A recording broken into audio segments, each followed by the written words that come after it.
Okay.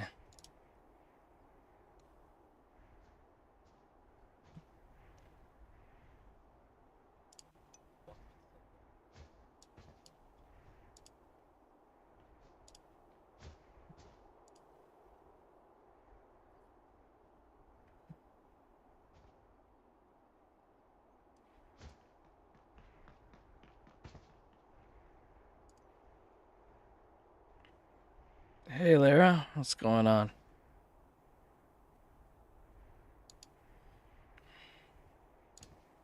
All right.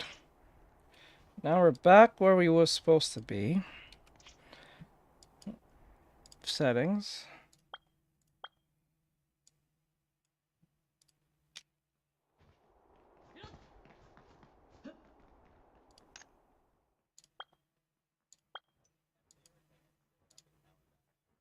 Pretty good.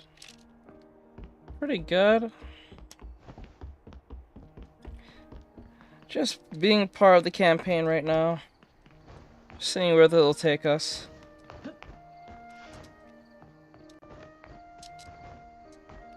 I think I have to get up there. Played this last night, but was having some major issues. Let me see if it's having any issues now.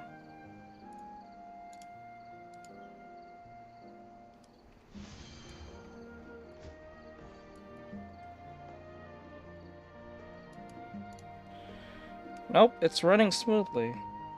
This time. I think.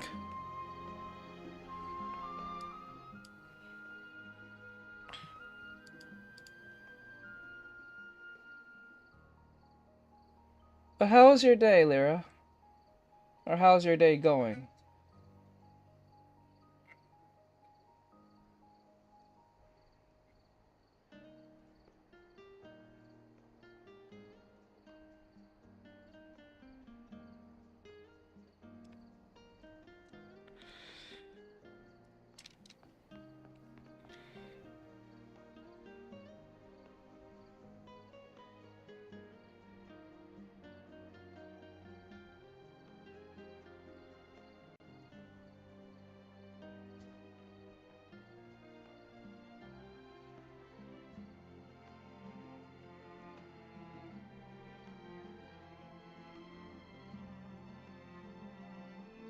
I hope you're having a good day, though.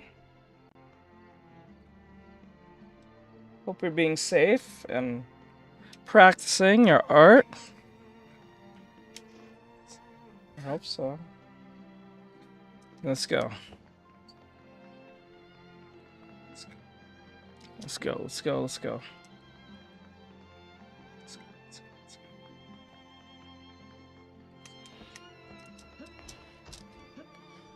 Says it goes this way.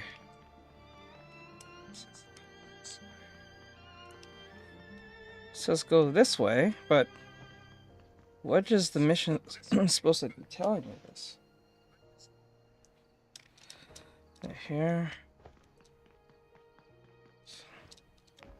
But where's here? Okay, jump.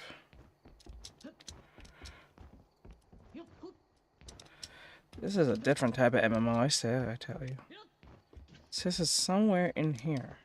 But where's here?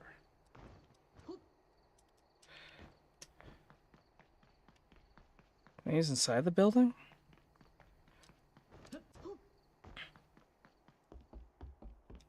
Good. And how far is your drawing if you have to like literally like if you have to rate it right now? Do you think you're where you're supposed to be, or you think you're improving where you're supposed to be?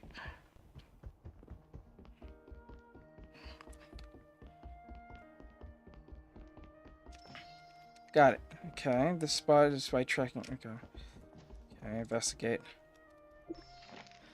Alright, Dark Mist, Legion, okay, investigation.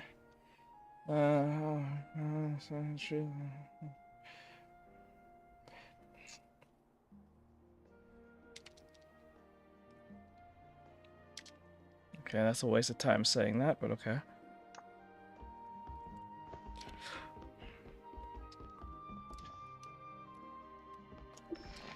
Okay, let's see here. Filtration, blah, blah, blah. Don't care. Let's keep going. Da, da, da.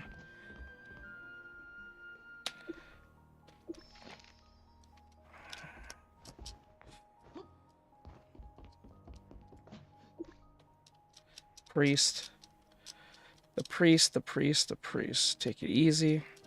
Okay, there we go. So far as I see it, what actually happened, I don't know.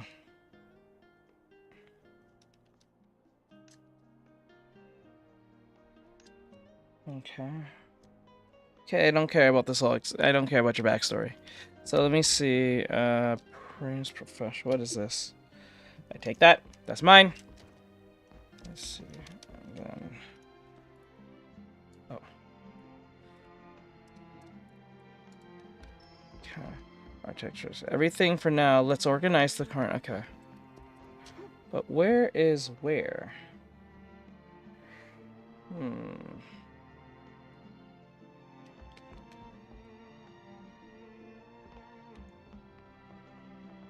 Wait, where do I go now? Am I supposed to do something here?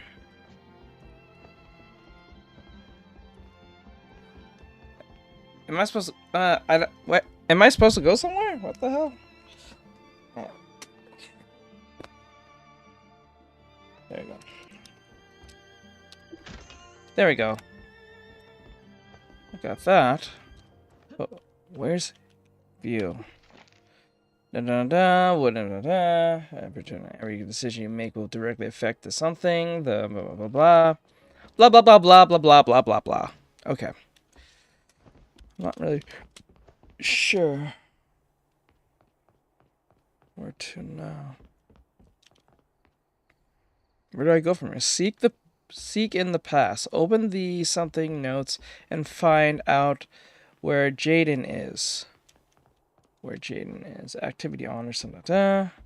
Jaden. That's the priest, but I already did all that nonsense. So who am I looking?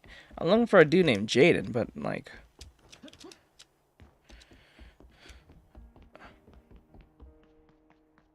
I feel like I'm missing something.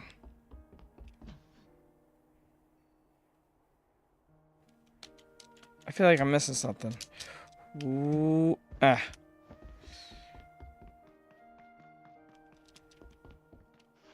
But where? Oh, I don't know. That's weird. Well, at least I know the video's moving worse. Why was it having problems yesterday, like last time? Don't know.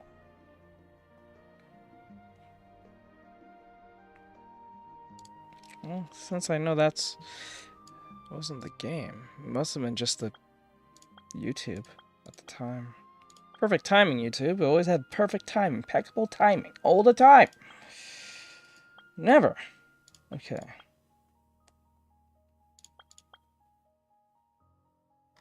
Still to this day, I don't know why they never give it like an English. I don't know. That's the weirdest part. I never would understand to this day. Alright, so let me see. Prioritize. Nope, not important. What? Go to settings. Go to display. Background videos. You can turn it down right here. Man, you want to help me make money? Yeah. How can I help you, bro? We want 200 gifted and we want it now. Hassan shocked his dog. I did see that. He did do that. He did do that. Yeah, it was pretty messed up. It was nice meeting you. Nice meeting you. Is that supposed to be like a surprise? I saw that.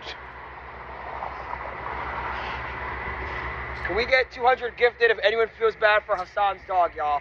Please. Send it right now through the PayPal link. Oh, nice juicy tip. So I thought this was over for me. Then the other Piker videos dropped. I don't know how you can defend this guy now, but people sure have tried. And I'm not even going to Open read the their anchor unhinged notes and responses find out again. where Jaden there's no is. shop. The anchor Like, notes. Where are they? problems are taken out of Oh, it. The anchor problems notes. are I get it taken out now. of it. Subscriber die! Obey my dog! so let's make it fast. I want to paint and drink wine like every other starving artist before me. Let's start off with Valkyrie, the woman who fence sits so hard it inspires Moist Critical. After she came out in support of Hassan Piker, bro. she got some backlash, which for an attractive woman that drives a Lambo and she's filthy rich from sitting on her ass and gaming on occasion, this was a real struggle. She ran to Twitter to make the bravest tweet I've ever seen in my life. ICE, this genocide, pedos, animal abuse, free, and congrats to Jason hitting for 100K subs. Thank God Jason has made $500,000. Skills, gear. I was losing sleep over Okay, And so, can you imagine how many lives this is going to be saving? Clearly, people saw this tweet from her and made fun of her because it is the most tone-deaf, stupid, asinine tweet that basically goes, I support the current things. The shit wasn't just hitting the fan. It was going all over the walls. Fox News was under Hassan Piker's skin like a tick with Lyme disease. Our left's most popular influencer, Hassan Piker, doesn't just hate America, he also doesn't like dogs either. A video is going viral of Piker allegedly abusing his pup, Kayla, with a shot collar. Warning, damn. This could be disturbing. I hate this country so much, but it is emblematic of all of America's much more consequential violence. Okay? Dog, and it looks like the left continues to drool over him. The Big Weekend Show first told you about this guy back in May. The New York Times did a glowing piece on him and called him the Joe Rogan of the left, which I don't really follow him that much, but I can tell you he's not the Joe Rogan of the left. And then he didn't do it, but you see him ranting. All right, guys, sorry about that. I was trying to fix something. All right, so as far as I see it, we're doing pretty good within the game. The game is not boring. The story's boring, but the game's not boring. I don't think the game's boring so far as I play it. I think it's pretty fun. And what's great, you can play it with remote, but I don't know if it's on console. I really doubt it. But like if it's on console, I suggest get it. And I think the game's free, so you don't have to pay a damn thing. But you might have to play on low settings depending on what your console is. But I don't know. This game is not bad. I actually enjoy it. Gives me like a Sword Art Online feel when playing this. I'm not even gonna lie. Can I change clothes now? Ooh. I gotta change my clothes? Can I change my clothes? You're not gonna let me change my clothes? What is it? Is this armor? I see the armor, but are you gonna let me change my clothes? Can I please change my clothes? No? We're not doing that? Okay. You can go fuck yourself. Alright, let me see. Level, gear, replace.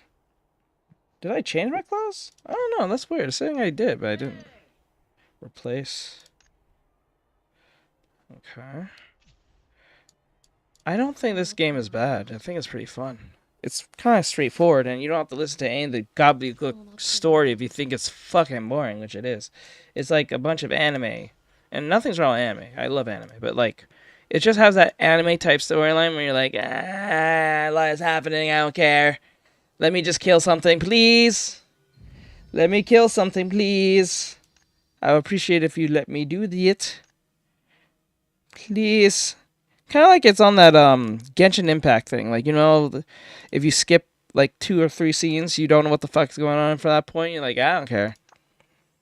I don't care. And then they give you that like fake interaction thing where they try to do this thing where they give you a choice of what's to be said. And you think to yourself like, okay, I get that, but like it doesn't really change the fact that whatever I'm doing doesn't make much of a difference based on the things I choose. It's the same thing, just a slightly variant of what's being said. So, right there and then, you already know what type of game this is. This is a Genshin Impact, Sword Art Online type game. Oh, is that the guy? Are you the guy? You're not the guy. Are you the guy? Remember the missing parts of the day? What are you doing? Blah, blah, blah. Oh, and the press thing, you can skip any cutscene. You can skip any conversation. So if you don't give a flying fuck, just hit the F button. Which I presume is his prop for hours of this podcast. And he reaches for something, and the next thing you know, the dog's like, "Bah!" Yeah, I can't tell if it's a bed or a treadmill, but again, I can't get over him saying how he hates this country so much, and then you allegedly shock your dog. And this is the guy the left is like, this is our guy. This is the guy, they call him the one that's going to communicate to the manosphere, the leftist values for the manosphere. He is, the answer to the right and conservatism. If that's their answer, is it any wonder young men are more conservative than ever? More videos were dropping about Hassan. Hey, bro, don't be snatching my style, bitch. Okay. Moving out of place. There are now 7 videos of Hassan electrocuting his dog leaked in the past 24 hours. Same movement, same emotion, same reaction, every single clip. More will surface soon as well. In the business, we call this foreshadowing. This man is using his dog as a prop for 6 to 8 hours a day, just to seem more human, to seem more relatable. He is willing to severely reduce a dog's quality of life. Everything he does is for optics. Honest to God, this is just a stark truth of Hassan's existence in a nutshell. Everything is about the perception of him and how he can manipulate it to make it seem as glowing as humanly possible. Don't believe me? Read the articles written about him. Not doing it again. All the way. I wish I had a mount. This probably would make things faster. He's clearly reaching over to zap the dog. Everyone's got a mount running around. England, it's crazy. Specifically for please just go, just stop. The minute that paw touches the floor, it's cloudy with a chance of lightning. Absolute garbage. Did you compare this to the Japanese airport experience? Yeah, the Japanese airport experience is like everything works, everything is fast. Kaya, place. Grabs the thing. Get back there. Hey, no. What is this? They're really... I like how we are on this man for a fucking dog, but we're not on this man for the shit he has said. What is going on, man? This man said he wanted mass genocide, but somehow he's not being actually pressed by the whole, internet for that one. He only gets pressed by that by people on Twitch. That is the weirdest thing I've ever seen. No one find that weird? I find that extremely weird. Strange as hell. Strange as hell. Oh, yeah, I want to do something real quick. We care more about... I understand the dog is a cute dog. Don't get me wrong. I love dogs. If I have to pick between a dog or a cat, I'm always picking a dog. No offense to you cat lovers out there. But, Jesus Christ, bro. It's not that... come on, man. Come on, man. He said he wanted the death of many people. A group of people, specifically. But somehow that is not being addressed. I know, Bri. I know some people love animals more than humans, and that's just a thing. I get it. But, Jesus Christ. You know what I'm saying? Just put it in context. We only bring up this man based on the fact that... No, people who bring up his nonsense is usually people from Twitch or the gaming sphere or know about gaming, right? Because he's on a platform that was built for gaming at one point, but now it's for everybody. And because that exists, he says whatever he wants and somehow doesn't get, banned. But remember, this same man who made this dog cry or, screech isn't being banned, but someone like a Lindy who gave her cat a little vodka or threw her cat over her head. I think she threw her cat over her head just because she couldn't see. Got banned twice for both instances, right? And then I think there was one situation where a lady had her cat. I don't know if it's the same person. I doubt it. And the cat nicked her eye and blood was literally running down her face. And she got banned for 2 weeks. She didn't do it. She was holding her cat. The cat freaked out and scratched her across the face. And you can see the blood just running down her lower eyelid. And she got banned. But this man has said such insane shit. The most... I think someone called Tectone fat or something. Or Tectone called someone fat. A little vodka. And, and the cat reacted to what the vodka is. You're not supposed to give cats vodka. I get it. But, I think it was Tectone who called what's-his-face fat. And he got banned almost instantly for 2 weeks. He called another man fat. A man called another man fat, he got banned. This man said the genocide of a whole people and didn't get banned to this day. And somehow Dan Clancy just goes blind around this man, but everyone else, they're fair game. I mean that. Shit weird. That's 100% right. Let me see. He says, he said, unskinny, unskinny. Bri, you're the best, Mo. Unskinny. See, I love when Bri says something because it's like Bri is the Phineas to my Ferb, bro. Like, he doesn't need to say much, but when he says something, it has meaning. This one's kind of hard because it is messed up. She's not in frame, you know. So Maxim, let me see. I don't care about maybe you, Maxim. her being in frame is like a new I just want to get back and fight. I just don't really. Oh, I there you go. Oh, I Now got she's some in money frame. for that. Let's go. He I got some adjusted crazy his obtained position to put her in 30,000. frame. Now this is useful information. That's crazy. That's a lot of experience. Yeah, here, drop and a lot of they got even deeper. What they found is that Politico over several years has gotten $44,000 from USAID for subscriptions. Now, it's gem crafting.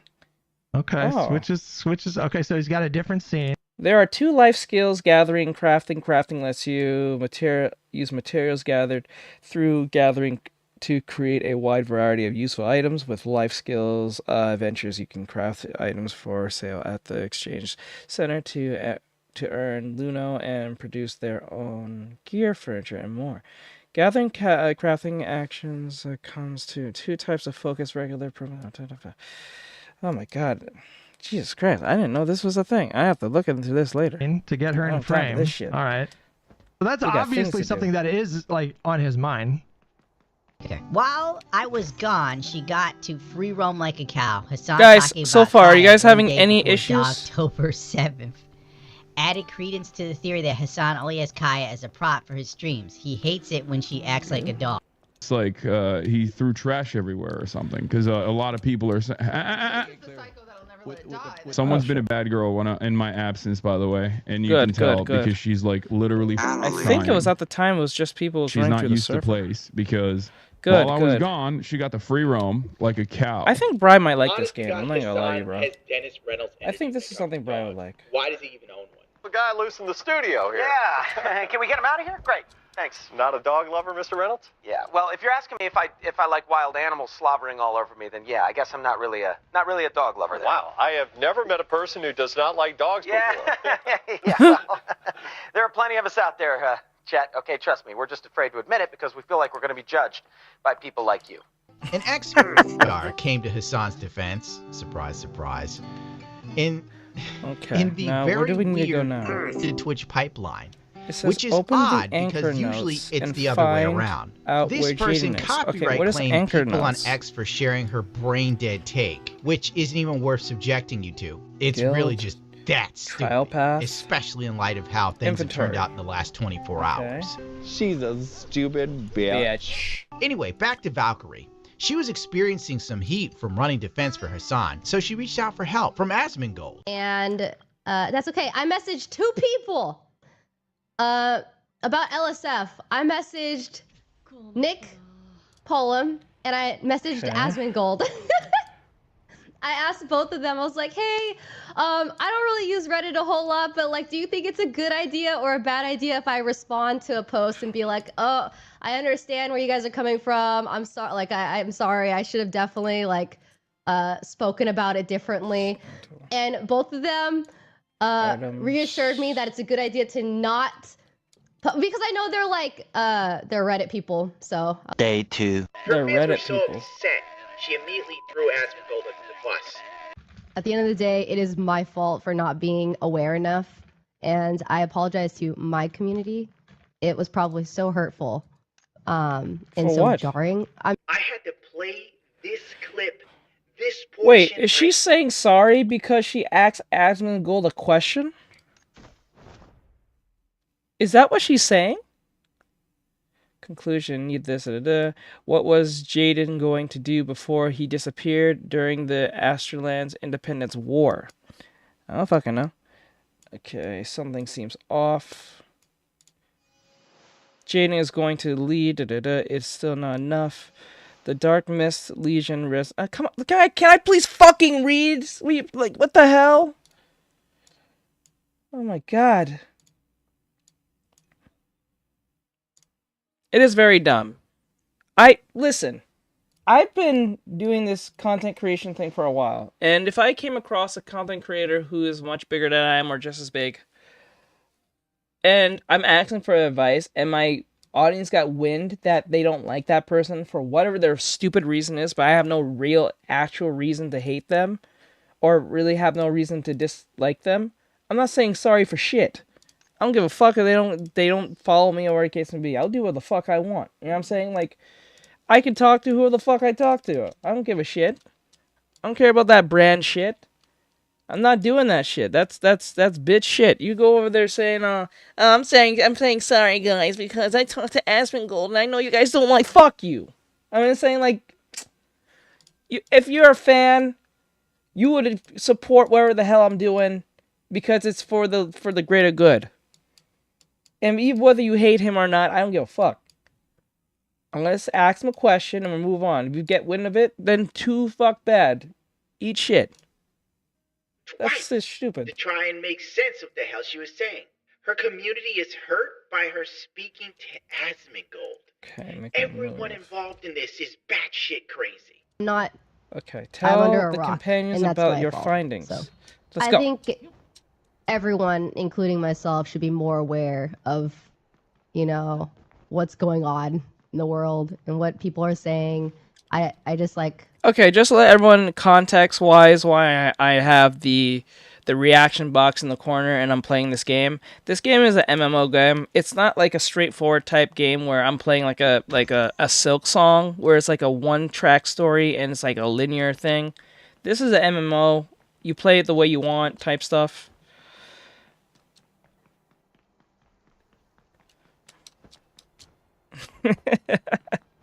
That's shit crazy. That's crazy. You can't just tell someone what to do like that. They can do what the hell they want. And but the thing is, the reason I'm doing this is because, well, this is it's a MMO. It's not like I'm playing a first-person shooter. It's not like I'm playing a fighting game. You know what I'm saying? That's more personal, where you have to actually pay attention. With this, you don't have to pay attention to anything because I don't know what the fuck's going on in the story, and I really don't care. I kind of just like how the aesthetic looks and the game plays, and I like that you can change different classes at whim.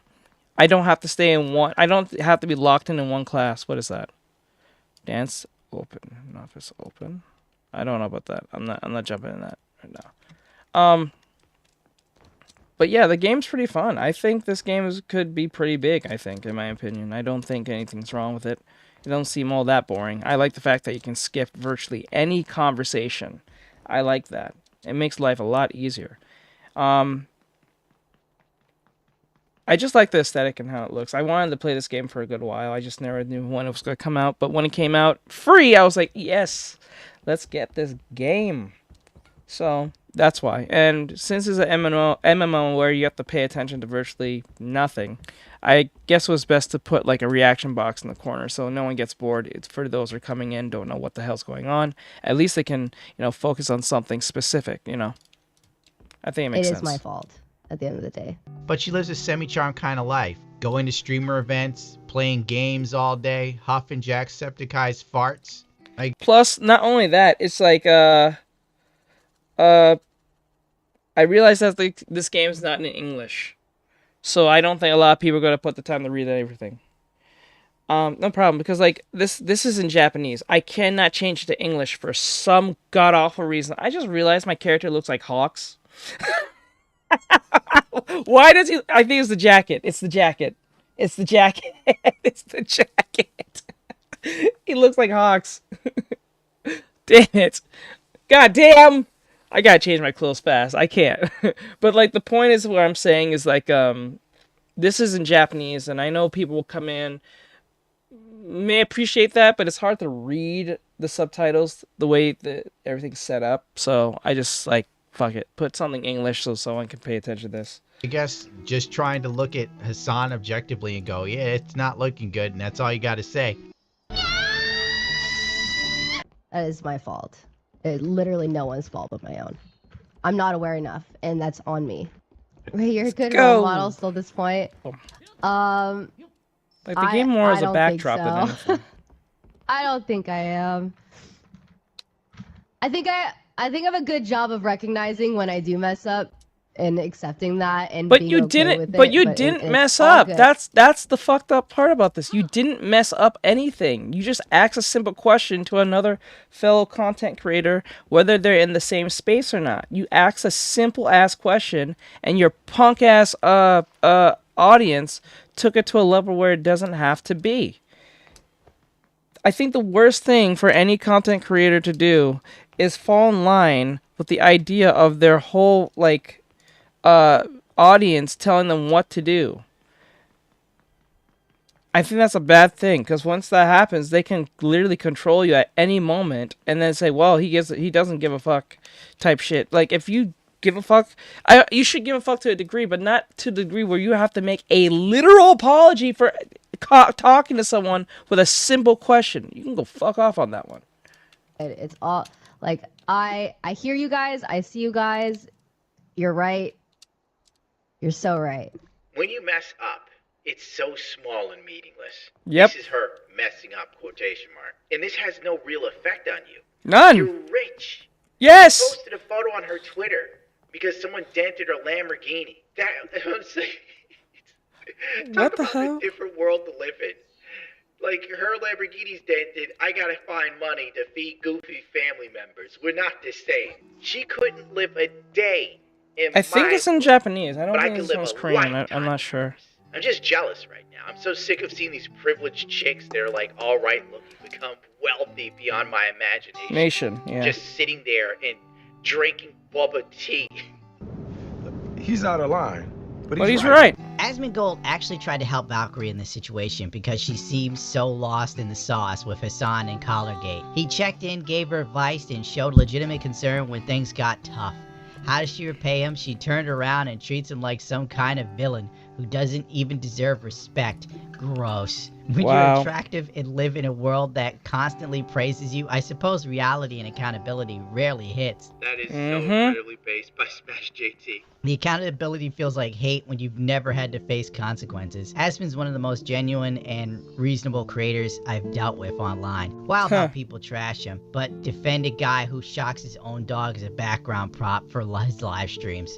Asmongold sticks out his neck for Valkyrie to make sure she's okay and helps her navigate the discourse she's going through, and she stabs in the back and affirms to her community that he is an evil, unforgivable human being that shouldn't even be talked to. Weak, pathetic, and spineless. No wonder she has such an affinity for Hassan. She's just as spineless as a jellywig. And she needs to set herself free from the mind prison that is progressive audience capture. It was hurtful. If those fans are hurt by you speaking to someone they don't like, they're inevitably going to leave you for another dumb reason. So tell them often the cool ones will stay. Of course, let's focus on some more positive things like cartoons and memes.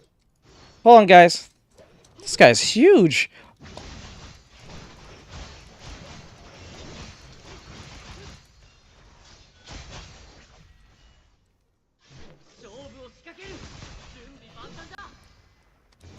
Ow! God damn, okay.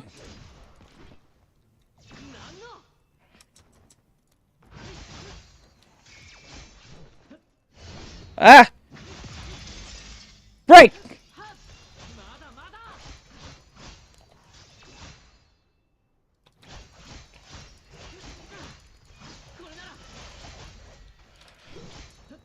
No.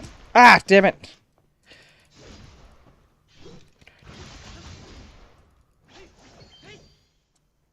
Okay. I think we won. I think. Sorry, the reason why you don't hear any music in the game, obviously, because I have the, you know, the reaction box. It'll be a lot of noise with background music playing, and then, you know, it wouldn't make no sense. So I turned it down for that very reason. So that's why you only hear sound effects and stuff like that.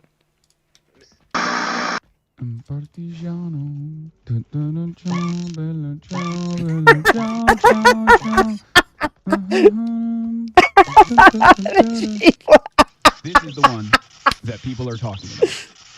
It has the capacity to vibrate, and that's it. Are you happy? Love inciting violence against the law.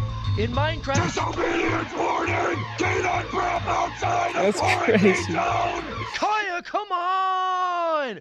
Don't disrupt my stream, you stupid, worthless, infidel dog! Can you believe this dog attacked me, chat?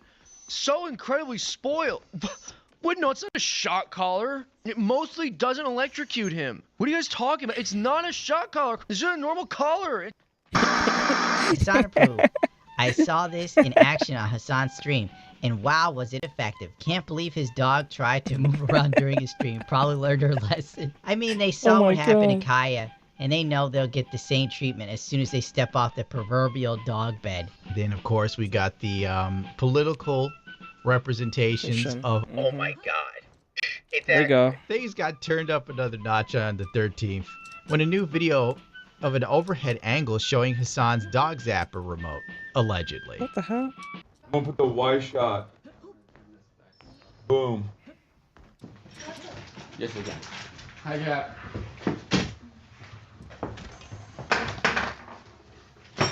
Where's the camera, huh?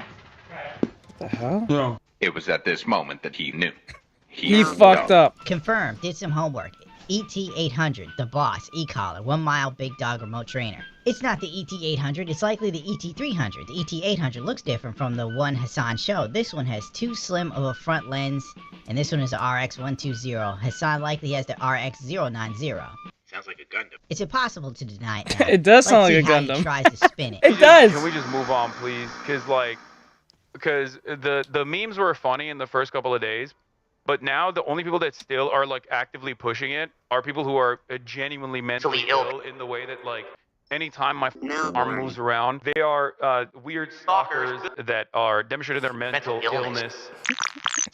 The only way you'd have doubts about this now after everything that's happened is if you're an LA streamer clout demon with all the morals of an alley cat in heat. Oh, I care.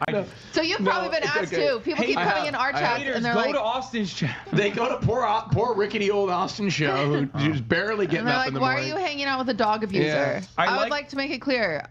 I don't believe that Hassan has abused a dog. Mm. No, there's no shock. Like the electric prongs are taken out of it. Also, personally. don't believe that either, because I bore witness. Look, I'm gonna call it for what it is. This man did a poor job putting this shock collar on his stupid dog, and that's pretty much it. And then he yelled a little bit. The settings on too high for the dog to get shocked. He should change it and all that stuff. He's not the same level as like a Michael Vick. I get it. He's not on the same level as a Michael Vick who actually went out and destroyed the lives of a bunch of dogs. You know what I'm saying? Who is a NFL star. You know what I'm saying? Who has millions of dollars, multi-millionaire, X, Y, and Z. You know what I'm saying? He's not this. It's not the same. I get it, and I know a lot of dog lovers not gonna hear me say that per se. But you gotta have to put something in context. This man didn't just got up, start choking this dog on stream, or making him dog fight or anything. He put the settings too high on this damn dog, and because he yelled, it shocked the dog. This is a big error on his behalf. He should just get a new shock collar, or just put the settings at a very reasonable number. That's it.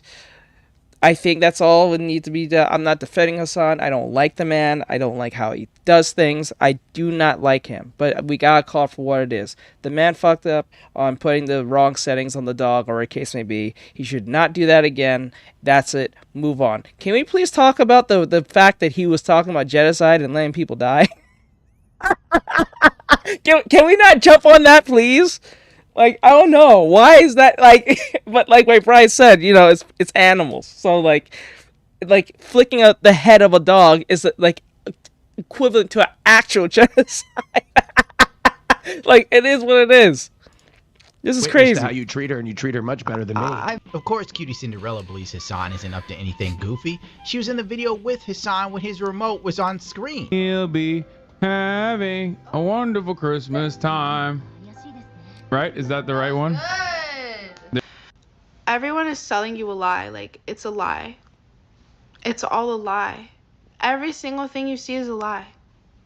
You know, I'm coming to a conclusion to a certain degree where if the internet wasn't around the way it is, I think the early 2000s would have never left. Ooh. Things are happening, guys. That was cool. That Tower 6? Use Dimensional Switch to access unreachable areas. Master this ability to gradually uncover the secrets of the tower. Got it. Okay. That's weird.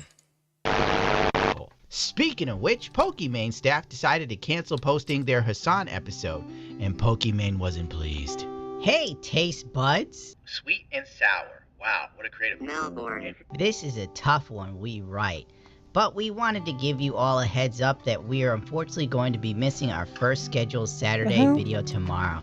We've been watching in recent drama unfold concerning our guests, and it's been getting intense. We had a serious talk as a crew, and we all agreed that it did not feel right uploading tomorrow's episode at this moment in time. Our community is our favorite thing, and the reason we do this is to create a space that is comfy as always and a true escape. We do not want to impact the cozy atmosphere we've built together. There's bodies on the floor. What the hell's happening? Why did you guys? Oh, are you Jaden? I gotta admit, Divines have created something very powerful. Dying by their hands would be ironic, though. He's wearing something. Are these the people? Kath and Jaden? Just Jaden, please. It's nice to meet some new faces, but right now we need to get out of here. Looks like their memories are formed in image. Okay, I see. Okay, there we go. A lot of anime stuff. Okay. Thanks always for supporting the vision of fun and positive place to hang out. See you next week, Sweet and Sour staff. Somebody's gonna get some sweet and sour laid off chicken. The episode was supposed to air as usual, but staff refused to upload it out of fear.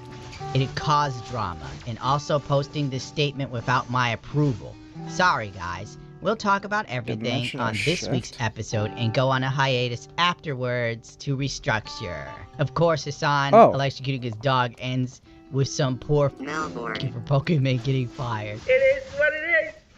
Someone protecting her from herself, and she was like, "You're gone, little mister." I'm gonna listen to like both of these shows and give you my thoughts later on. I want to see what the hell these multi-millionaire podcasters have to say. I give Joe Rogan a pass because that dude was doing that shit literally since the 90s. And anyway, just hours after this, an account was banned for sharing a video where Hassan admits to tying his dog to the dog bed so she knows not to leave.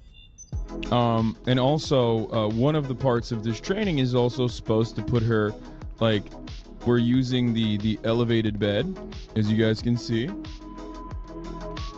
And one of the things with the elevated bed is that she has a leash on right now on the elevated bed, so she can't like really get off of it.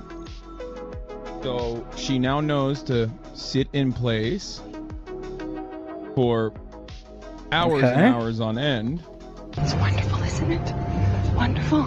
Destiny took the time to call Hassan fans as bad as MAGA fans, because the ultimate evil for a white liberal in America that's probably really well-to-do and doesn't have to live in a bad neighborhood where you've ever been beaten half to death or robbed or shot at, literally thinks the worst thing in America is a Trump voter or someone that didn't vote against Trump at all. And the more...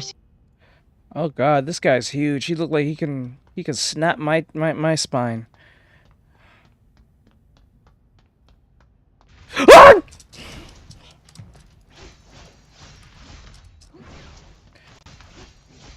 I don't think I'm ready for this fight.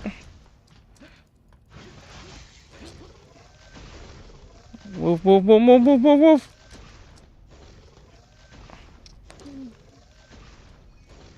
Can you heal, please? Cool down. Please try again later. Ah! Okay. Can I... Why? Leave me alone. Leave me alone. Leave me alone.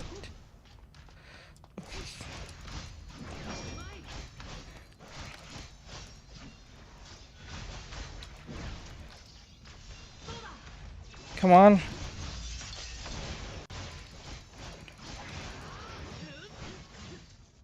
There we go.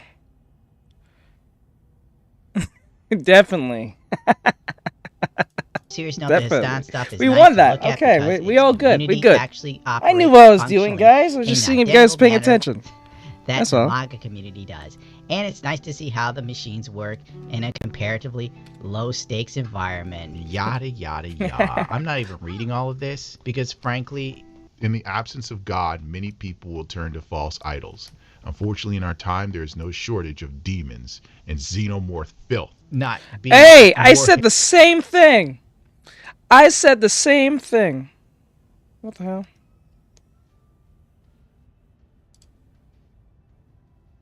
Uh-oh. Uh-oh. I think I did a stupid. Uh-oh. Did I stop the stream by pressing the wrong button?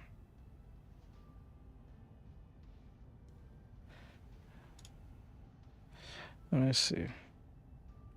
Are you guys having any issues? I'm sorry about that. I think I pressed the wrong button. I should really take that button out of there. No. I see some lagging happening. I don't know. Hold on. I think it's a button I pressed. Hold on. Yeah. I see, like, I can see that my... Okay, wait. Things are... Okay, yeah, I press... Okay, hold on. I should really take that button out. Hold on. Let that play. Hammer Astartes for a minute. From what I can tell, this can be applied to the far left as well, or any group in this point in time. One could say that this entire post from Destiny is cognitive dissonance because his fan base does the same for him. In 2019, some dude that was friends with Hassan was live streaming, and he's gonna take Hassan's dog out for a walk and showed off the collar that was used in that poor little mud. Oh shit. Austin offers to take Hassan's old dog, Fish, out for a walk. Austin seems unaware Hassan is streaming while waving a prawn collar in front of the dog and the camera before seeing the stream saying, "Oh shit." Yes, this leak happened on June 14, 2019. 2 days later, he uploaded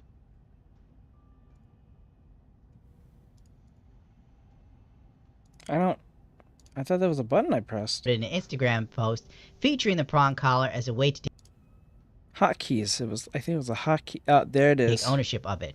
As you could tell by the comments, it didn't go well for him. And what did that result into? Him becoming a millionaire and moving to California. Let's be real here. 100% chance Hassan is lying in some way, shape, or form, which wouldn't be the first time. But since he's using pickup art for politics and clout on social media, Yeah, I pressed the wrong button. he probably Sorry doesn't about that, see guys. himself as lying, as he knows all too well, perception is reality.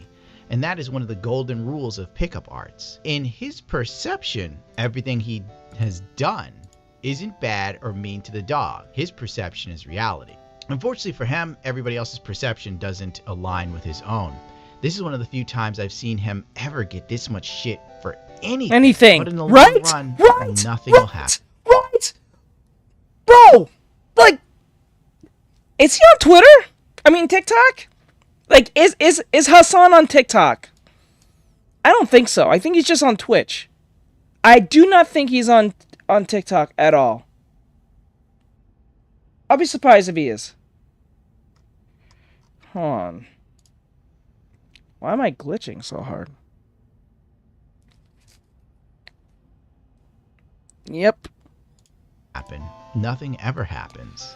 To the I think I'm anointed glitching a ones little on bit. social Hold on. media. So long as you lean hard left, you'll never be put to the test. In fact, I blame Twitch for all of this. Oh, there he is. That was the Had they punished cause. Hassan Piker like anyone else in the myriad of times he stepped way over the line, there wouldn't be this many people praying for his downfall, which may even result in others going down with him if Twitch were ever to pay for. Sorry about that, He has guys. all the appeal of a tyrant or a dictator to anyone that isn't a dedicated fan or a clout leech in LA. The ironic thing is that he can't see it. In his mind, he's a freedom fighter, a revolutionary. He's speaking truth to power, but I have yet to see any system of oppression itself champion a revolutionary or freedom fighter. I've seen them crushed by the system, vilified by the system, dragged away and beaten and destroyed by the system, but never propped up on high. The dude got his start from his uncle in the Young Turks like any other industry plant, we're with a path glitching hard laid out now. for him. By the way, his uncle did a hit piece on Asmongold, ironically. Hold on, guys. Hold on. God damn. Once I pressed the wrong button, that's where all hell broke loose. Okay, I'm gonna.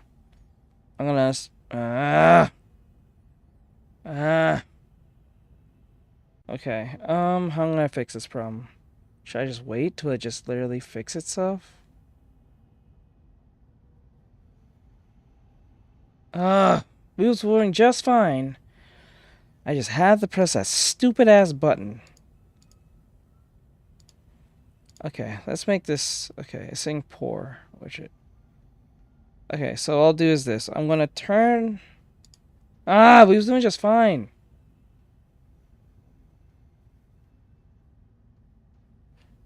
Is this thing, wait, is this, wait, I just realized. No, it's on ultra low. Huh. I'm done ranting. It's over. I'm leaving. Subscribe, you bastard. Subscribe, you bastard. Okay. One of the huge breakouts. Oh, I'm gonna see if I can fix it.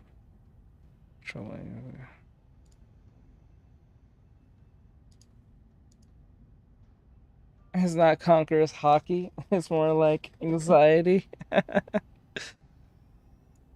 Put it like this. And then... Are we still having issues? Oh, we're back. Good. Thank God. That shit was pissing me off, bro. Okay. Let me see.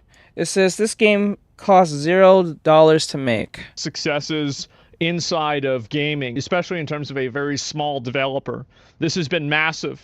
It's been gigantic. It's been mega. This is insane. This game has done everything wrong, but it's still winning. In the middle of the busiest release schedule Sorry of about that, 2025. guys. I'm sorry We're talking about about some of the heaviest hitters in both indie and in AAA. A little game called Mega Bonk comes out of nowhere and is sold so consistently and so regularly and has so many players that are playing it that it is now directly competing with Borderlands 4 and Ghost of Yote. We are talking about games that have spent likely hundreds of millions of dollars just on their marketing budgets versus a game that spent literally nothing, at least from, $50 from my perspective.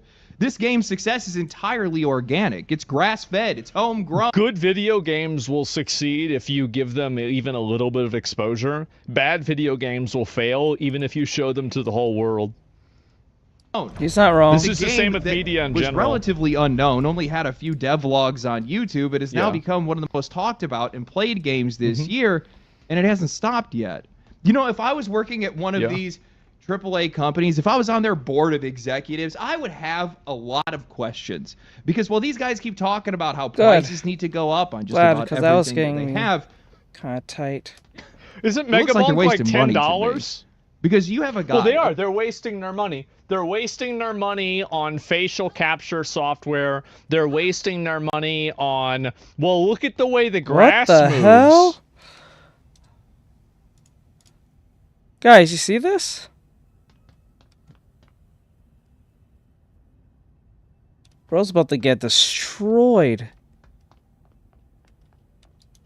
It's kind of cool. What happened? Can I touch this? Oh, I can walk through it. I'm not gonna lie, this goes kind of hard. Bro's about to take it to the chin. Bro's about to take it to the chin. Oh my God. This is one of those moments he says that my Lord is my shepherd. My Lord is my shepherd. Oh, damn, bro. Full force. He's just all open hand. Oh my God, dude. I'm so sorry. It looks like something that happened in time that got frozen. Bro got about to get destroyed. Hey, what's going on? Hey, Lick. Not gonna lie, it's really cool. Okay, so let's see what was causing the issue. So the dude shot at them, hit majority of the soldiers, destroyed a bunch of shit. It was like a robot. It was a robot got destroyed. Okay.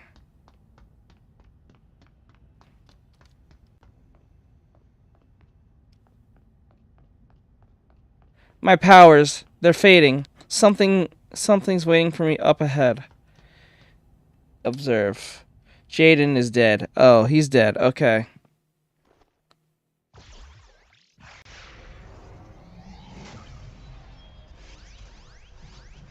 Oh, shit. Oh, I'm not gonna like this. Am I ready for this fight? I don't know. Let's see.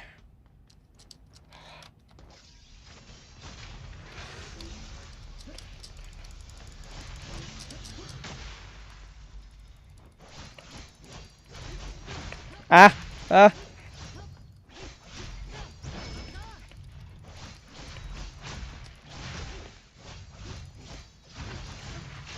Oof!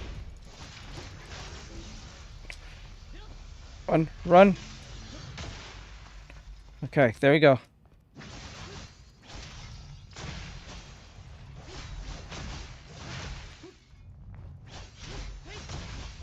Ah!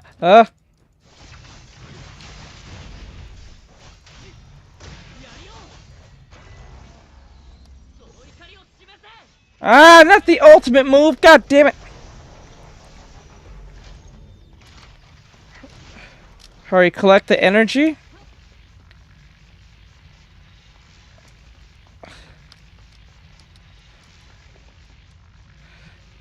Interact with the rift. Okay, okay, okay. Whatever that means.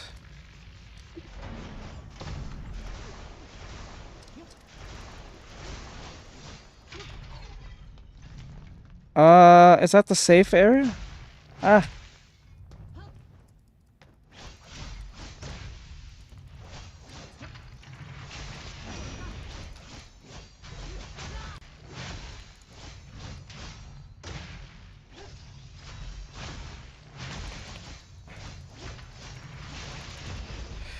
Ah!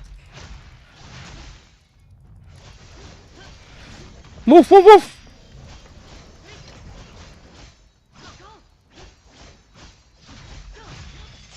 Break.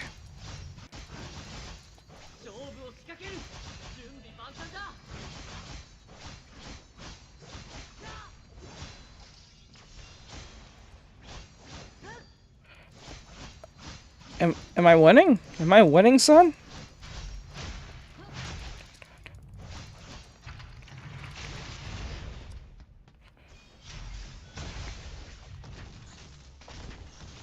Okay.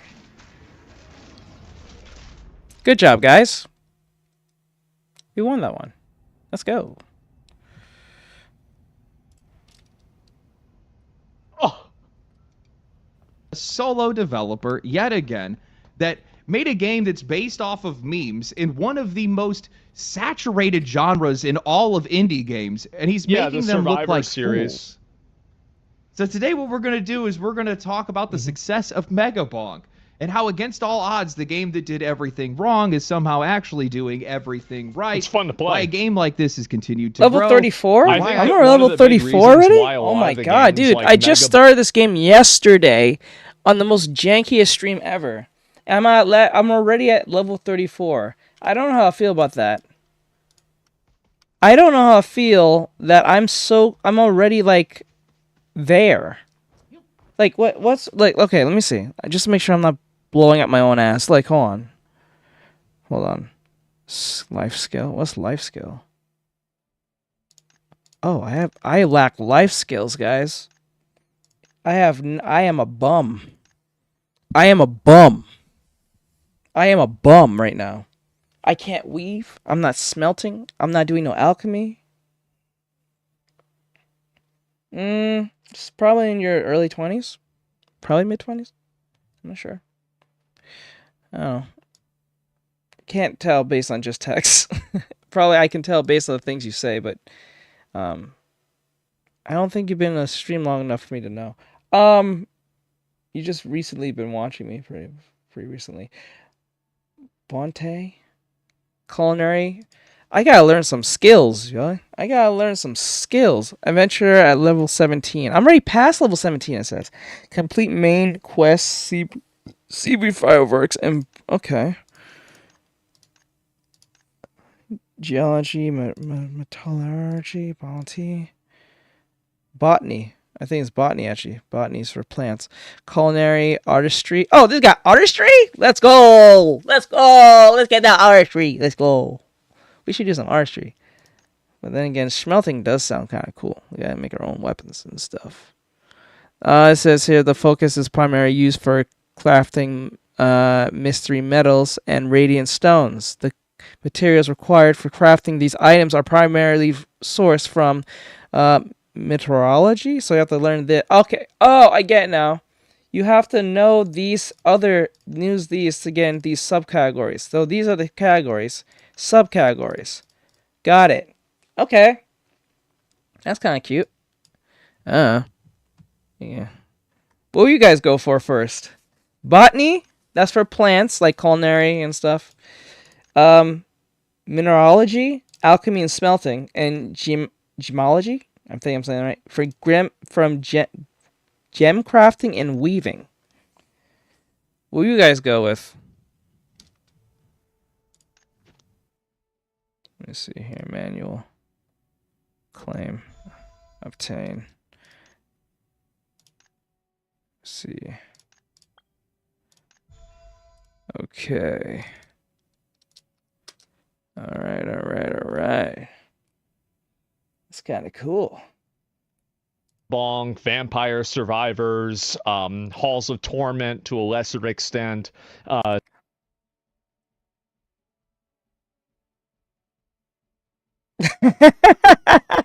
Wait, why? Wait. You know what? I guess anonymous were better than anything, I guess. I don't know.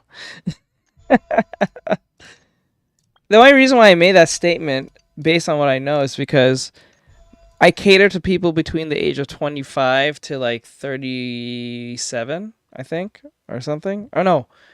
It's like my initial is like 22. I think 22 to 37 or something, near 40. So like, I'm in the right range of people that I'm supposed to be with. Well, technically, the youngest is 22. I think, given that I'm 30, so I guess it makes sense.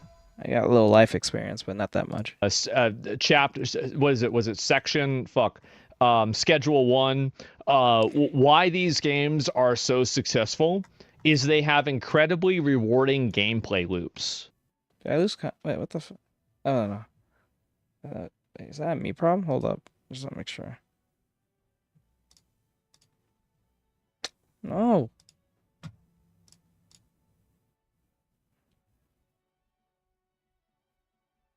What the?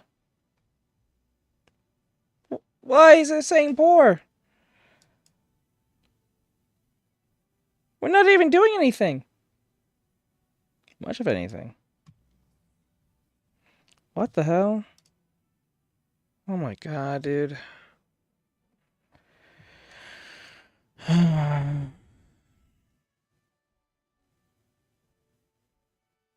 Okay, you know what?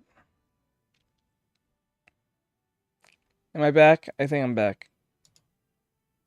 I don't understand. This is stupid.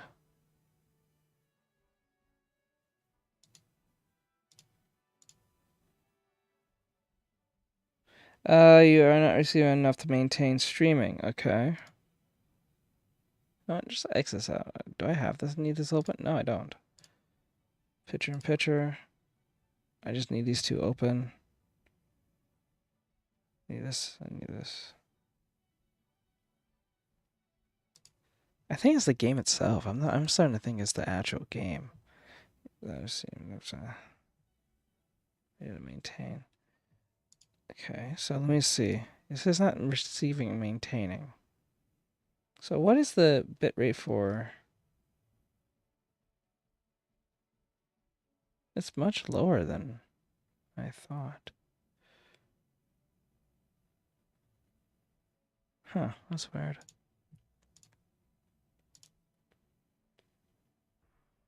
Are you still on the poor number? Maybe it's the area I'm in. Maybe that's the reason. You guys still having any issues? I'm pretty sure you guys are.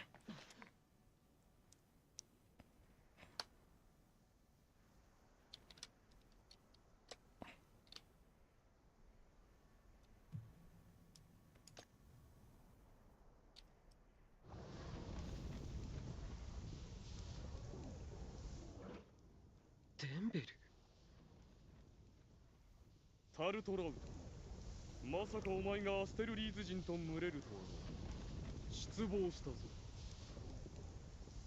デンベル、そんな話をしに来たんじゃない。ティナ、戦争を止めたいと言っていたな。その願い、私が叶えてみせる。今がその時だ。お願いします。タータを連れて先に。よかろう。ならば貴様らの敗北をもってアステルリーズ終焉の幕開けといこうではないか。やめろ、お前の相手は俺だ。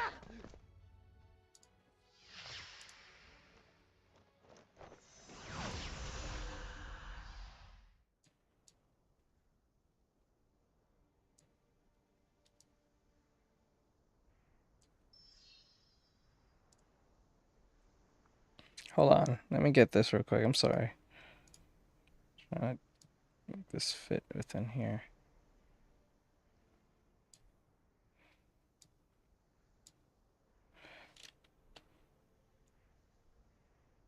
Okay, like that. I guess like that. I wonder if I hope she's okay. I think she's not having a good day. Okay.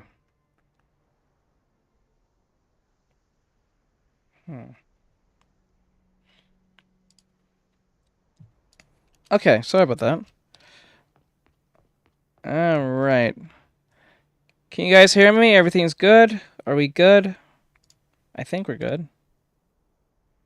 Yeah, we're on excellent. I think it has to do with the game itself. I don't think it's me. I'm starting to think this. That is the commonality between every single one of these breakout success small-term games. They have a very good gameplay loop, power fantasy, and a player growth, like, basically system. That's how it works. I think replayability. They planned it all. And they play very well. But before that, this video is sponsored by boot.dev, the best way, and honestly the fastest way, that I've found to be able to learn back-end development without getting bored or giving up halfway through. I've been testing it myself. I thought you just had AI do everything now. Wait, what do you mean? What really sets it apart is how it feels more like a game than a course. You're not just passively watching videos, you're writing real code from the very first lesson, building projects in Python and Go, and actually preparing yourself for the kind of back-end jobs that pay well over 6 figures in the US. Boot.dev solved the hardest problem with e-learning, boredom, by, well, just making the entire thing a game, giving you XP, levels, achievements, even quests, anything to be able to keep you engaged. And even if you do get stuck, well, they have an AI wizard bear named Boots that jumps in with some Socratic-style questions to kind of guide you towards the answers rather than just handing them to you. What I really love about their site and program is you can just create a free account.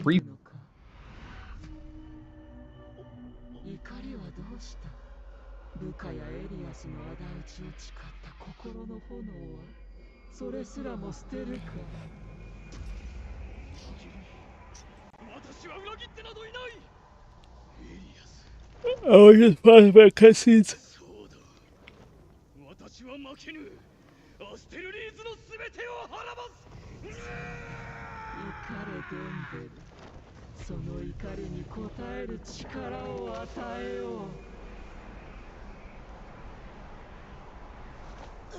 Interesting.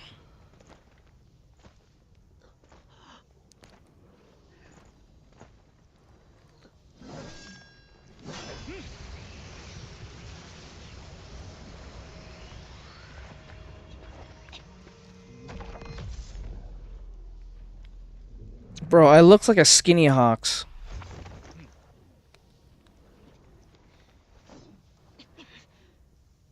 It's the jacket. I gotta change those clothes, but I can't.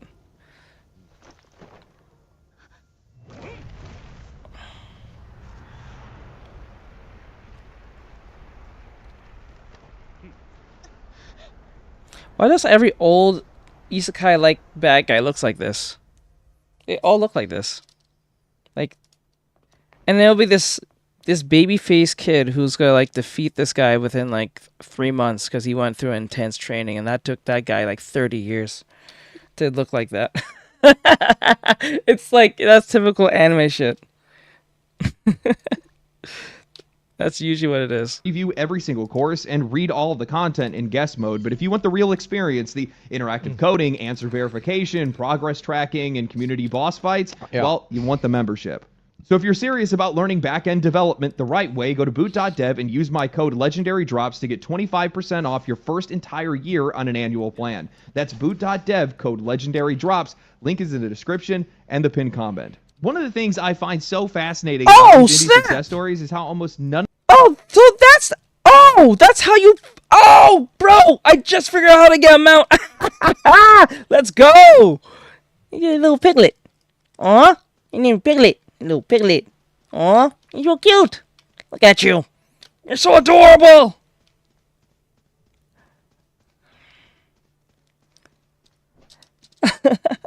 Kaido versus Luffy. Oh my god. It's so... Yeah. You're right. Like, Kaido's huge as fuck, and Luffy's skinny as shit. Like, I get it. I feel... This feels kind of wrong. I feel like we're not going fast enough. Oh, okay. We can go faster. Okay. Okay. I'm gonna name you Hank. His name is Hank. Oh my god. Let's go, Hank. Woo, those stubby little legs. Let's go. Let's go. He's so cute. I didn't know I even had this little guy. That's crazy. I have a mount. I thought I didn't have to run all the way everywhere anymore. Thank God. That shit was irritating. I was wondering how to get these things. None of them are ever alike. Sure, they might share a genre, a theme, maybe a budget, but they almost never share the exact same set of conditions that make them blow up. Schedule 1 was... I think that they do. I think that every single one of these games has a very defined, replayable gameplay loop that makes your character increasingly more powerful, that changes the way that you play the game, and they are rewarding at a very high ratio. Like in Schedule 1, you are getting reinforced and rewards all of the time. Okay, I need a question. Is Schedule 1 really worth it? Is it worth the money? Has anyone played Schedule 1? I know it's supposed to be like a spoof parody of like drug dealing. But like, is it worth the money? Is it worth the couple of bucks? Is it really worth the funnies? Or is it's just because it's edgy enough that it hit the zeitgeist of the public eye? Because I can't tell. I can't tell. Is it that good? Oh shit. Am I in a fight? Let me see. Because I can't tell. It looks stupid, but people are playing it like crazy. In Megabonk, you are getting reinforced and rewards all of the time. Vampire Stars all of the time. They are high ratio dopamine games that have a very good power structure, that have a very fast growth pattern, and they don't like kind of level off until way later on. And also another thing, somebody else brought this up too, they run on almost any PC. And this is another very big component, is that, you know, a lot of the people that are playing these games might not have access to like a really good gaming. Lyra, I got a good question. You're from the Middle East, correct? If I remember right. Why do you watch my streams? I'm just very curious. I'm just curious to know why you watch my streams. Is it for the art? Is it because of my cute face? Is it because of the content I produce on stream? Are you trying to get better at drawing? Like, is there a particular reason? I'm pretty sure it's pretty obvious, but like, I'm just wondering, because everyone has their reasons. Some people watch me not for the art at all. Some people like my opinions on things. Like, I don't think JR comes and watches me because of like my artwork. Maybe a bit, but like mostly I think it's just because of the topics I choose to talk about. So, or like even Hikari. Or Hitori, I mean. I'm just very curious. Because I try to mix a few things of what I do, but I'm not totally sure if what I do is actually helping or it's entertaining enough for you guys to watch. I know my mod watches because, well, he's my mod. So, like, he has his reasons, but, like, he's my mod. So it kind of makes sense why he's here, regardless of what I do. but I'm just asking someone who's like a avid viewer who watches me. PC. They might only have a Steam Deck or like female a phone, and so like anybody can play Schedule 1 and the game plays well. Anybody can play, fucking what do you call it? The new Mega Bonk and the game plays well. Not everybody can play Ghost of Yotai and the game plays well, or at least whenever it comes out on PC, they won't be able to. PS5, it's pretty binary, right? But you're uniform, I guess you could say. But with a lot of the other games, it's varying. Passed around because it had its free demo, a absurdly long offering of over 80 hours of gameplay just in the demo alone, and the only reason people found it was because they started pushing it on streamers like Queso. Pal World was an incredibly fun game on its own, but it's over the top. Again, hyper fast, very repetitive, like power fantasy, gameplay loop, number go up. And also every single one of these games is very much built around making the number bigger. That's it. You are making... I want to get better at drawing, but I like gameplay and... Okay. I think that's fair. I believe that's fair. That's a fair take. Alright. So, would you like to see more art-focused stuff? I feel like my mic is way too high for its own damn good.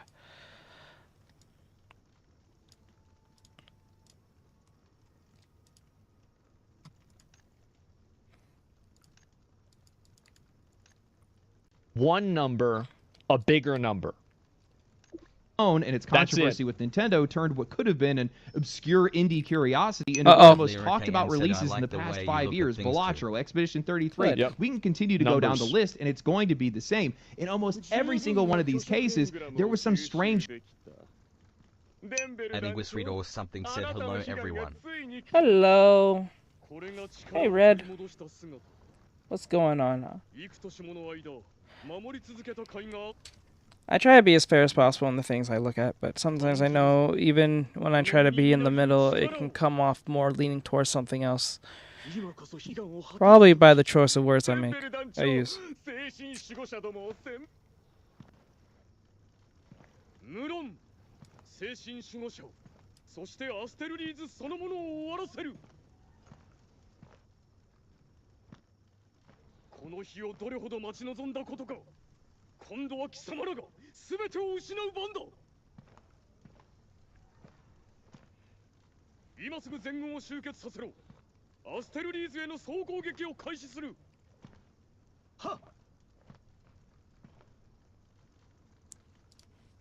I wish I can put it in English just so like.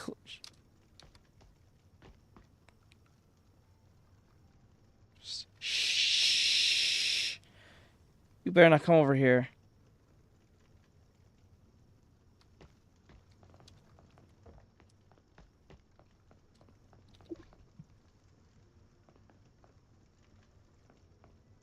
What are we doing?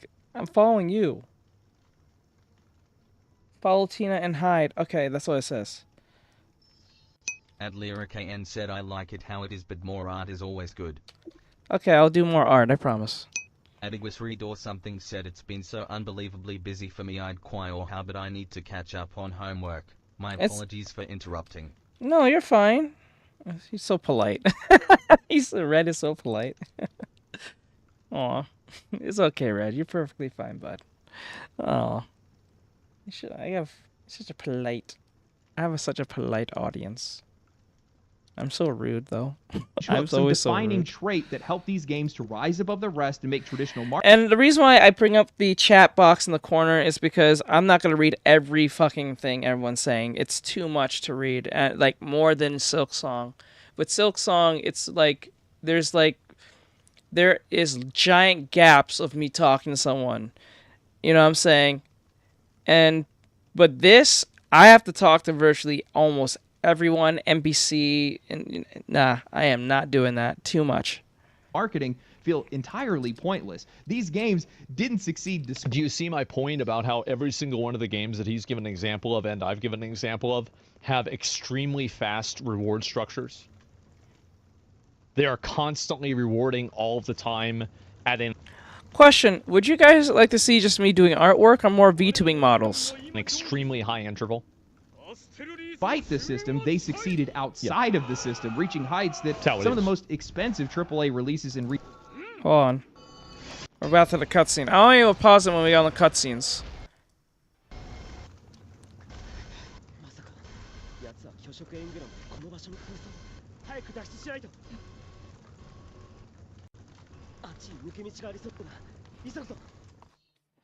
The sound design is weird. Figure out the next step. Okay. Now we can play this part. Recent years can't even touch, even after spending hundreds of millions of dollars trying to buy the exact same attention. Which brings us to the latest success, and honestly one of the weirdest ones yet, Megabonk, developed by a solo dev going under the name What is that? For whatever reason, if you guys haven't heard of this game, it's a survivor-like that's built off the exact same formula that was popularized by Vampire Survivors, a genre that has completely flooded the indie space at this point. You've We're been way defeated! past What the point hell? of saturation here. What in God's name? What the what? Something killed me! What the hell?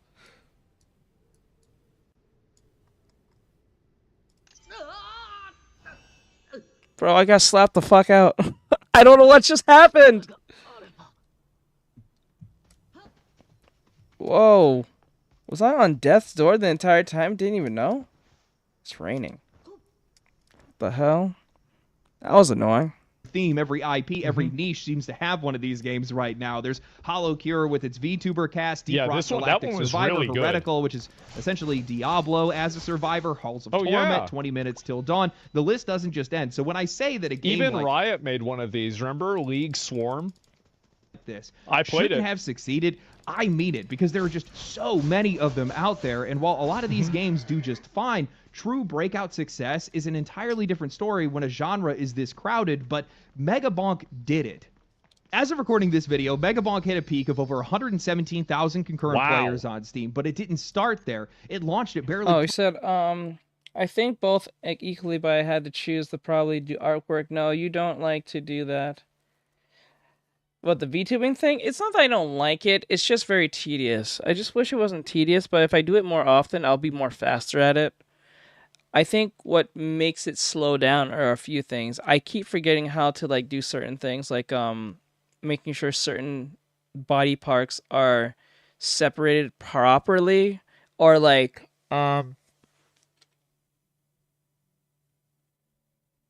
make sure to label everything. I gotta do it from now on. Every time I draw a piece of something, just label the damn thing. 3,000 players. It doubled that number the next day, then it climbed another 5,000 and 10,000 almost every single day until it broke 100,000 players. That kind of steady day-by-day growth almost never happens, and once you look into... Well, it does. It happens with good games. It doesn't happen with bad games, but it does happen with good games. How this game actually reached those players, it starts to make perfect sense. Yeah. The first thing, and probably the most obvious, is the price. Yet another game that's sitting at about $10 or less, making it easy entry point for just Another thing about this game, and like the same as like Schedule 1, is that you're not locked into gameplay for a long period of time. Like a Megabonk session is at most probably 30 minutes, realistically, unless you're going for like a really high score and you've already put in like probably 30 hours into the game. So, like, these are very fast games that you can play for like 10 or 30 minutes, and then you're done. Anyone, it doesn't feel wow, like okay, thank you. Just appear on top of the person with the better mount than I am. That's just very nice. Thank you. Like, I needed that. Fuck you. Thank you. Yeah. Yeah. Just right in her mount. She's just bigger than I am. That just feels so nice. Thank you. Fucking... I'm so mad. Like, that low-key made me mad. An hour? I mean, yeah, but like, I mean, like, who's really doing hour runs in Megabonk? Like, the point, how many zeros after the point do you have to get to whenever you're talking about the people that are actually doing that, right? It's very, very rare. And with it being on Steam, if you don't like it, you can just refund it. Yeah. Nothing here is making you feel like you're locked in, you're not married to the game, something that we cannot say for a majority of the games that have released recently. Now, on top of that, during its launch week, the developer put it on sale for $8. Imagine that. It's actually something that I've seen more and more indie games start to do lately, and it's incredibly smart. It gives people a reason to take a chance right away. There's a back-end reason for this too, by the way, for Steam. It's kind of a boring reason, but like there's an industry reason why companies and developers do this inside of Steam. It's like a metagame thing. You're so nice, Artextric. Hey, why do they want to buy today? That's a question that some of these developers need to be asking themselves, especially right now when we are in the middle of a huge flood of releases. Most of them $70 games with hardware prices that are skyrocketing around them. People do not have a lot of extra cash sitting around right now. My tone on how I say things. I mean, it's not even that people don't have a lot of cash. I think it's not on another purpose. really That's big just how I thing is talk, that, like, I mean, I'm look at trying to Battlefield curb that 6, for example. As a grown adult. Battlefield 6 is like, isn't it like a $60 or $70 game? That's a lot of money, isn't it? But everybody's buying the game. Hank, Why you're doing is too that? much, It's bro. because the You're game's doing too good much. and people like it. So really, I don't think that the 70, that's even more than 60. And it's almost twice as much more as 60, I think. I don't know about the math on that, but either way, the game is definitely expensive, right? But a lot of people bought it. It had like a player base of like over 600,000-700,000 players. It was a huge amount. And so the point that I'm making with this is that I think that price matters, but price is not a defining factor for success unless a game is vastly outpriced inside of its genre, right? Like a Metroidvania priced at $60 is going to fail, like the Prince of Persia game did, for example. But in a general sense, I think that really it's not that people don't have any money. That's also a factor. But people will find the money, like they did with Battlefield 6, if the game is worth it. Scrape that together without That's a second my opinion. thought. Now, I'm not going to sit here and pretend that I think Megabalk is some revolutionary leap They'll forward do the same thing with GTA 6 too. For the survivor genre. I've been playing it. I've definitely been addicted to it. But what I think really sets this game apart is that it's fully 3D and it heavily leans into mechanics that have been ripped straight out of Risk of Rain 2, which I love, by the way, because it's a game that I have over 1,000 hours into. Mikey wanted me to play Risk of Rain with him.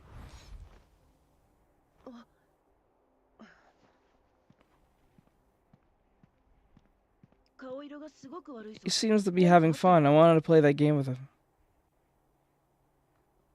Haven't seen him for a while. It seems like he's worried about me. Well, that also makes me realize just how dangerous it is for me to be playing a game like this. But movement and positioning play a massive role in the game. You got to think about how you're traversing the map and how your abilities work. The game heavily leans into meme culture with characters and items named things like Mega Chad, Burgor, and a tree boss named Bark Vader. The game is just really lighthearted, absurd, and fun. And honestly, that's what sold me on the game because there's just so many full price. It has the energy as a game like Conker's Bad Fur Day from back in the day.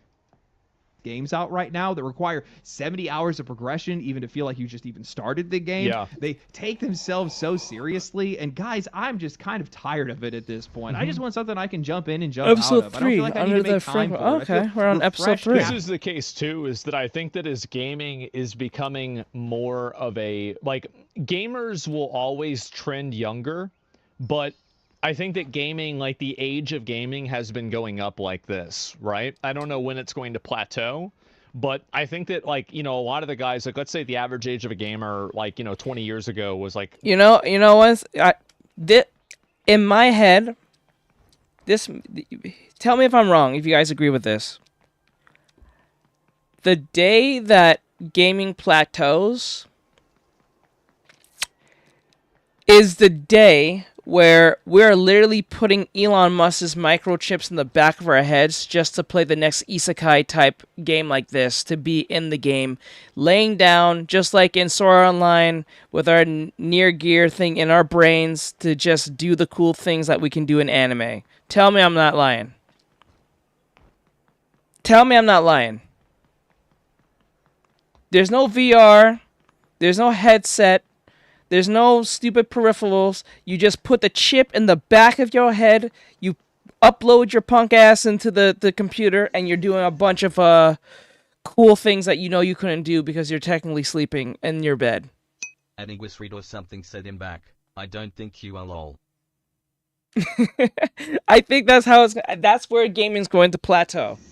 Because how can you make a video game? Zero said gaming ultimately ends with the Matrix. The Matrix, right? Like think of it that way. Like put it in that sense. Said you're not. Like if you take like say a Call of Duty that you have to use a remote and play with, right?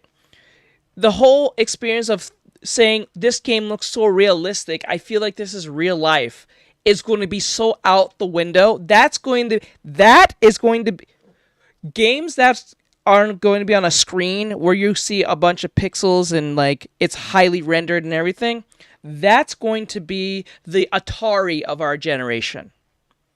For those who don't know what Atari is, it's a very old console, super old. Like 8-bit stuff. Or something said that's going to have some moral complications. I feel. Yeah, it will. You're not wrong. It will have some it's going to have issues.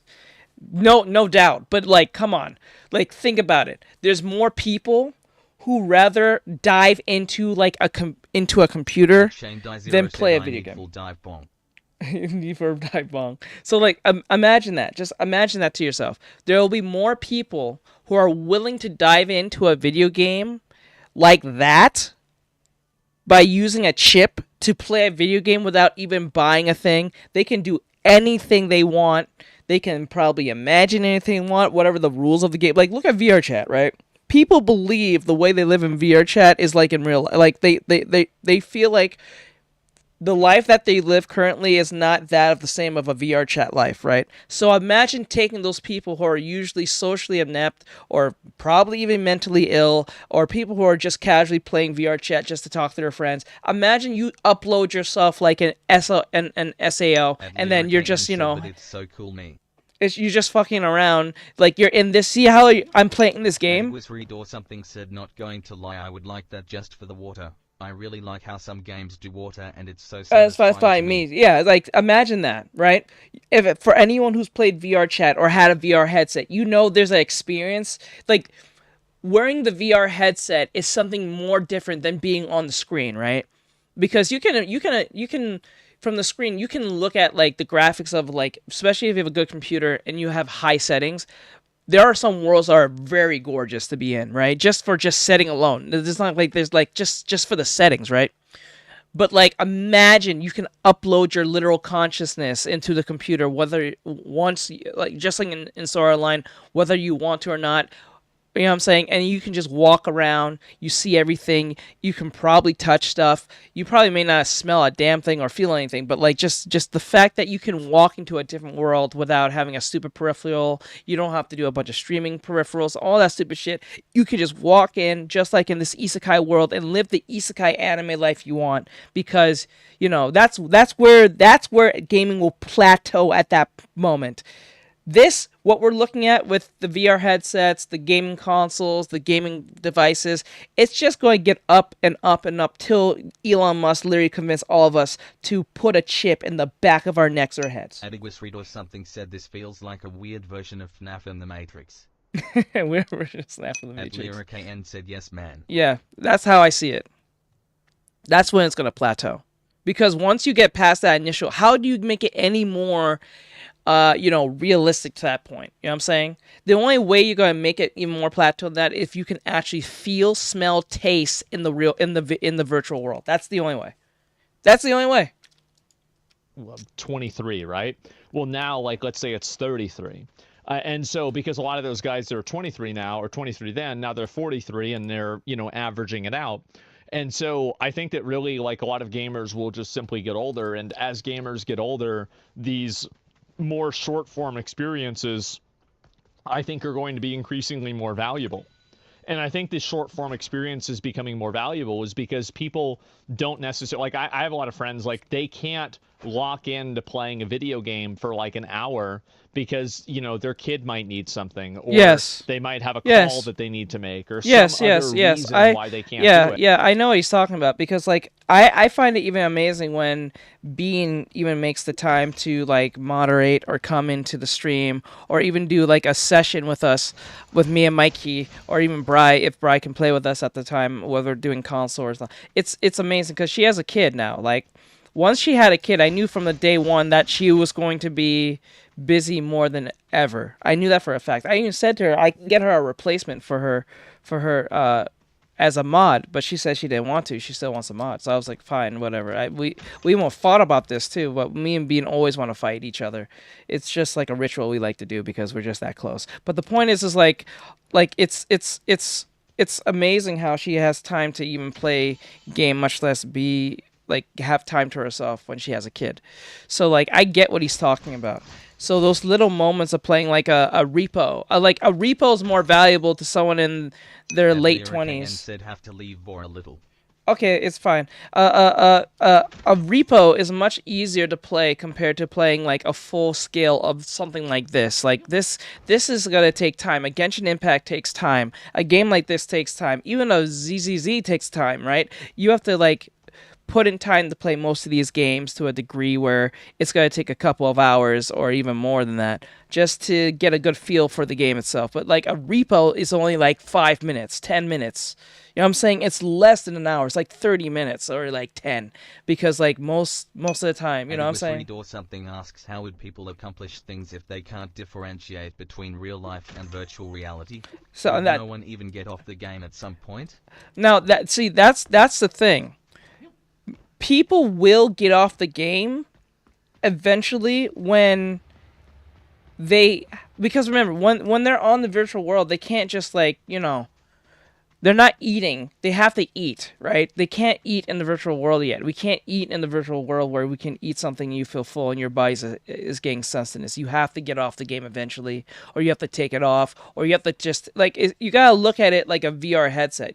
It's gonna be so convenient where you can turn it off, turn it on, right? So like say you're at, say, the train, or you're at an airport, or where the case may be, or you're on the airport, or you're on the plane.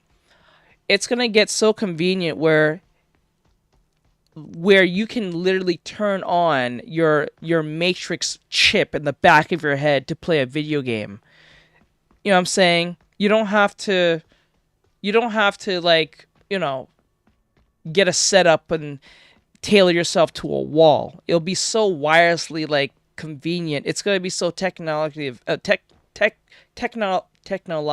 advanced where you can just turn it on, turn it off. Like you ever seen those stupid commercials where they're trying to present you like a VR headset that is brand new, it's hip, it's happening type stuff, and they're doing a commercial and they have the person doing like the thing, demonstrating with the product, and they're everywhere but home.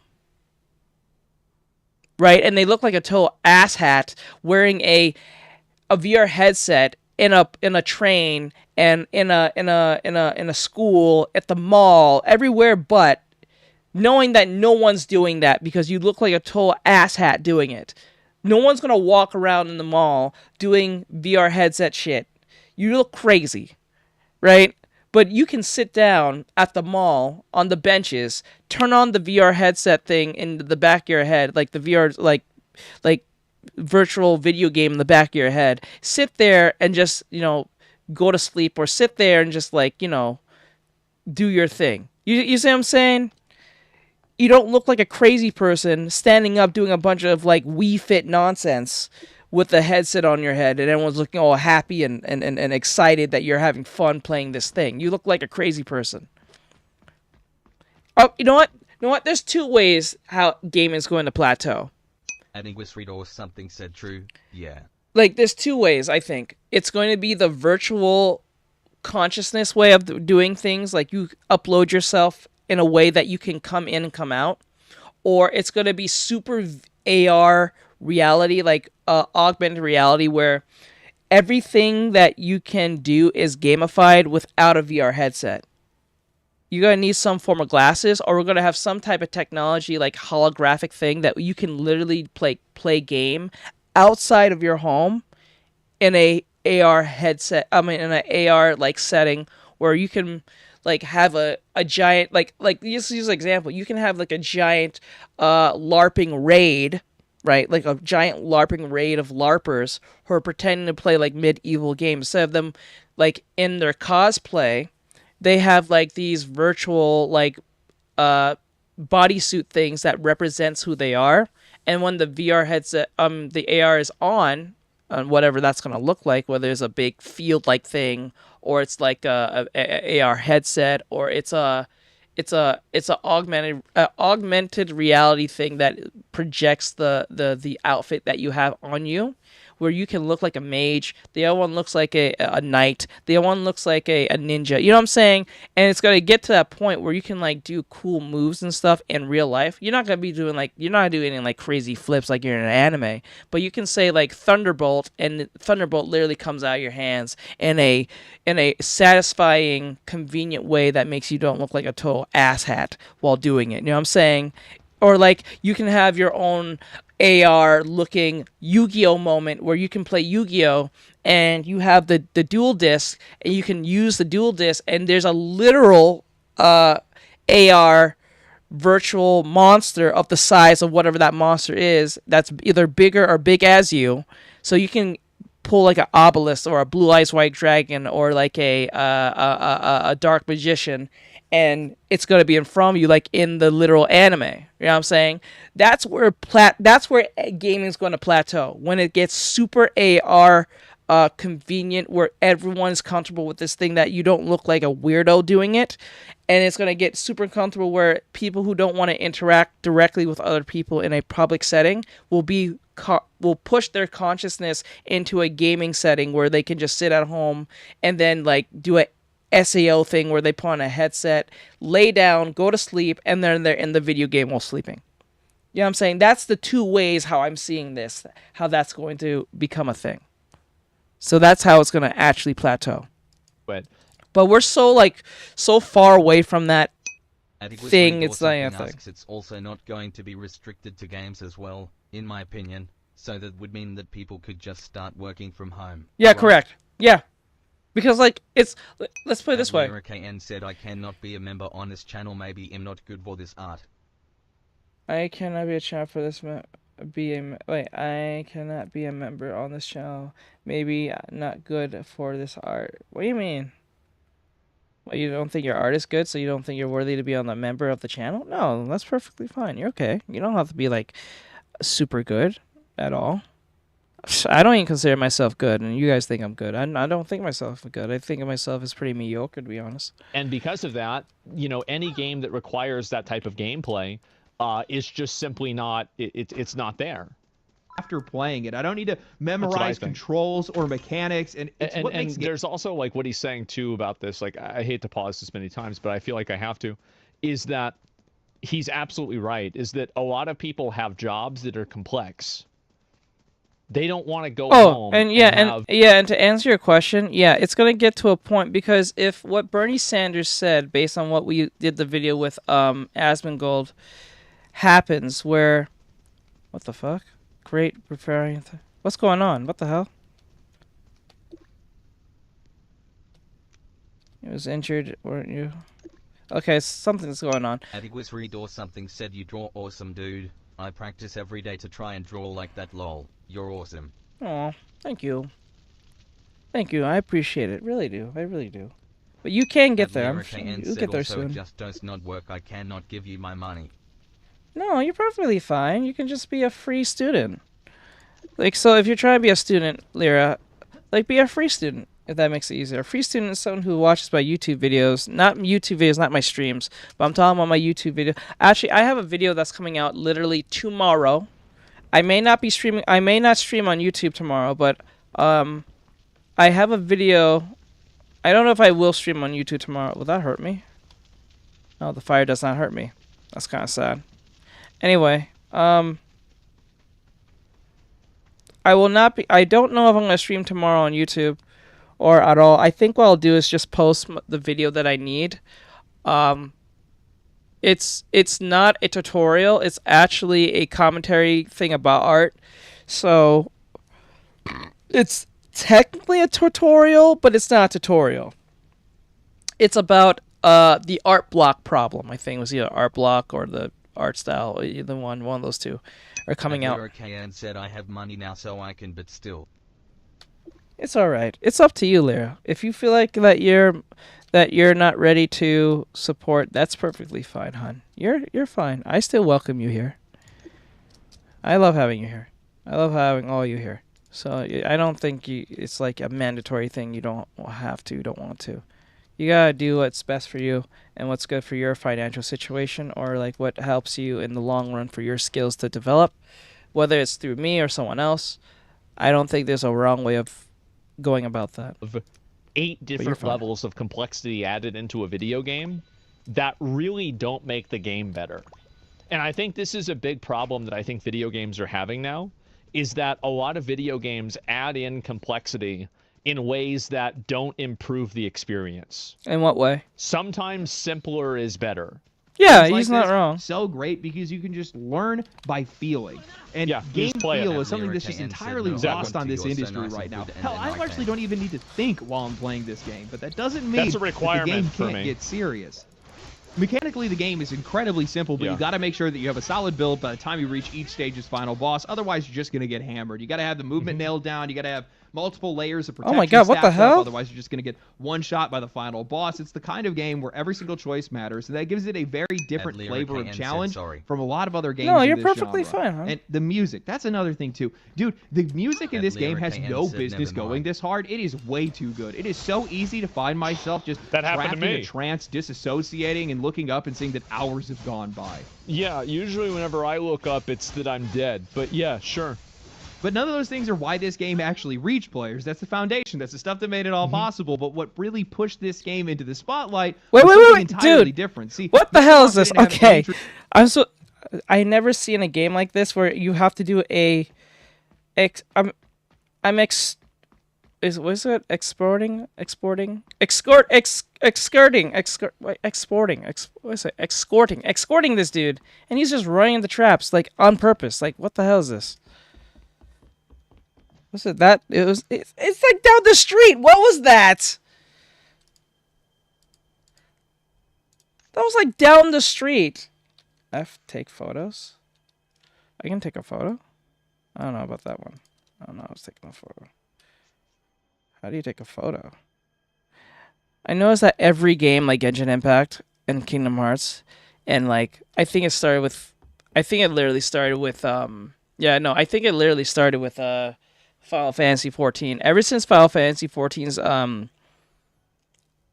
inception. At Whispery Door something said the guy is like, this looks cool, and immediately gets skilled. Right? He runs right into it. That's crazy. But no, Larry, you're perfectly fine on. You're good. Like, I don't know. That was crazy. Dude's just running into traps on purpose. And it's not that big of an escort mission. Like, bro, it's like down the street. That was stupid. I don't know what the hell. Traditional marketing. What it did have was a developer that was uploading their devlogs to YouTube. Actually, scratch that. There was only one devlog and a handful of YouTube shorts that completely outperformed that long-form video. These shorts were brilliant. High-colored thumbnails, bubble text pulled straight from tweets and YouTube comments, meta humor showing players asking for new mechanics and characters, and the developers showing that they were actually making it for them. Later ones started showing these players beating the developer's high score in the demo, and there were other ones that were showing people breaking the game entirely with busted builds. And then there's also this mystery behind the entire thing. A lot of people believe this game was made by Danny Dev, a YouTuber that vanished about 3 years ago. The developer's name, Benedad, is literally Danny Dev spelled backwards, and the thumbnails and the editing style are almost identical to his. Whether it's actually him returning under a new name or it's somebody that just perfectly... If that's true, that would be fucking hilarious, bro. This guy went and prestiged. Studied his playbook. It worked. That would be videos really hit cool. The exact same That mix is of funny. humor, creativity, and accessibility that made Danny Dev's channel blow up in the first place. And while I've been watching this entire thing, I realized what was actually happening. This, my friends, is pure, unfiltered social media marketing genius, and I love it. Yeah. Take a minute to think about it. Those videos that are suggesting features, and then he shows that he put those features in, and they invite more people to comment with their own ideas, which then boosts engagement and feeds the algorithm. The videos that are showing the leader... emoji, OKARUN, alien emoji, ghost emoji, open book emoji, said master. Hey guys. Hey Miles. Open book emoji, ghost emoji, alien emoji, OKARUN, alien emoji, ghost emoji, open book emoji, said master. Did I press the wrong button? I just pressed. Yay! Yeah, Yes, I'm here. Leaderboards and the broken builds, that's encouraging more players to share their guy own footage is in like- hopes that the what's it- developer okay. might feature them Open next. book It's a emoji, self-sustaining loop ghost of emoji, curiosity and alien recognition. emoji, The audience is okay, shaping the game, the developer is alien shaping the emoji, content, and ghost emoji, open book emoji, said I got a cool edit I can't wait to post.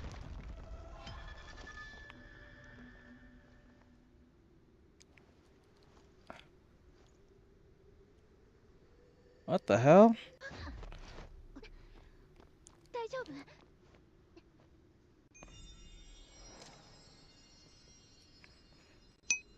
Open book emoji, ghost emoji, alien emoji, okay AIUN, alien emoji, ghost emoji, open book emoji, said would you want to check it out when I post it?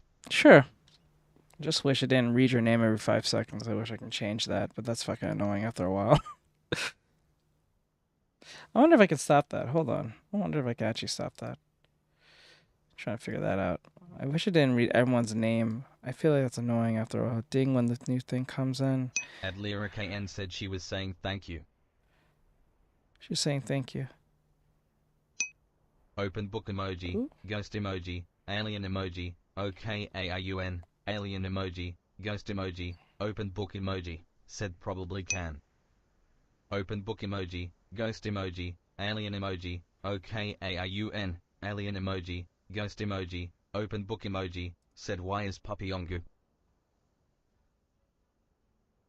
Why is puppy angry? And it was read or something said I feel like it is, I feel like him fine with just red lol. Oh, she showed you when they leave and come in. Let me see. I feel like it is. I feel like I'm fine with just red. Open book emoji, I ghost understand. emoji, alien emoji, okay AIUN, alien emoji, ghost emoji, open book emoji, said he is frowning. Choose color. Adlira KN said Gunter. Gunther. Hello, Gunther. I just wish it didn't read out my chatbot. When someone from TikTok runs song execute. When someone from TikTok runs.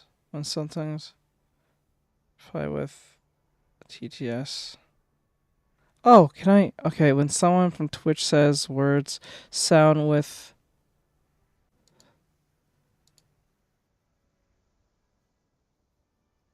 I don't know. Wait, okay.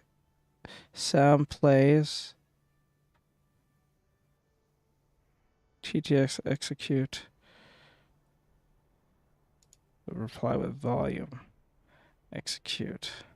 Constant. Title. Use music. Da da da. Artist. Da da da. Now playing title. I gotta figure out how to. No song, no play system. Runs, say words. Say the words. Sends messages, runs. Say words. Would that work? Okay, if I said hi. Artextric said hi. Miles, say hello real quick.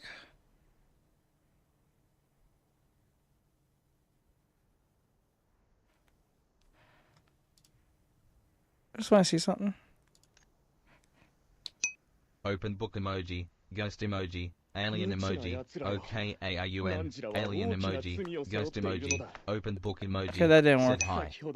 Adlira KN said I am asking Google what countries are in the Middle East in my dumb B.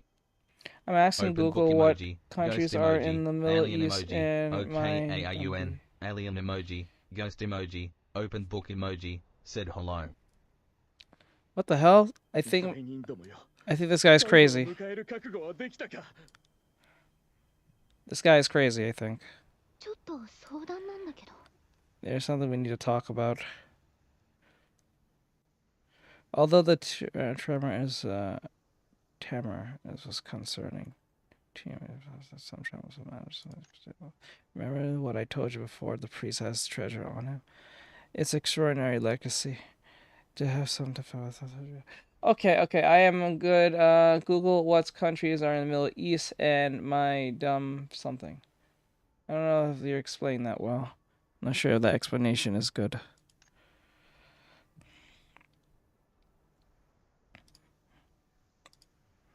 Just wish I didn't read everyone's name. I may have to find a different like TDS thing for that, but I can't do that now. The cycle just keeps feeding itself.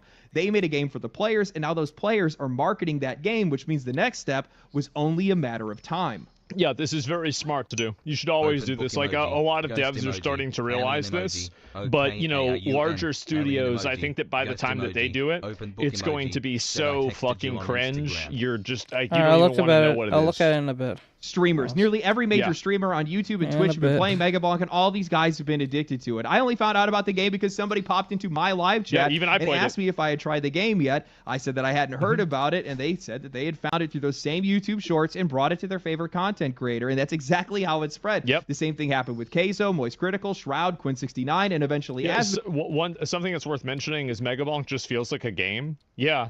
Like, there's a lot of video games now. This is something that's weird. I don't know if you guys kind of get the same vibe that I do. But, like, a lot of video games don't feel like games anymore. Alien emoji. Yeah. Open book emoji. Said it was about puppy. It was about puppy. Oh, let me just check it now.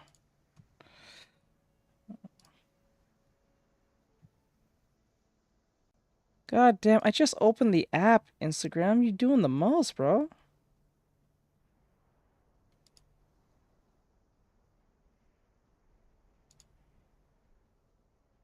At LyraKN said, shit, I am not from Middle East. Shit, I'm not from the Middle East. Okay.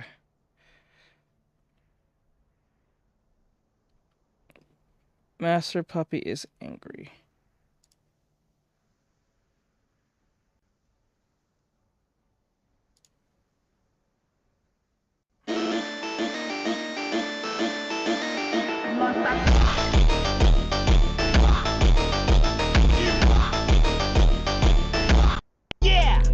I just realized, the running with 2B. Alright, man, follow my finger with just your eyes, okay? The running with 2B.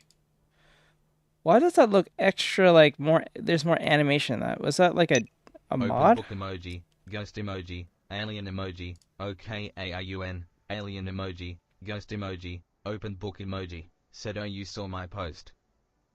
Yeah, I saw it.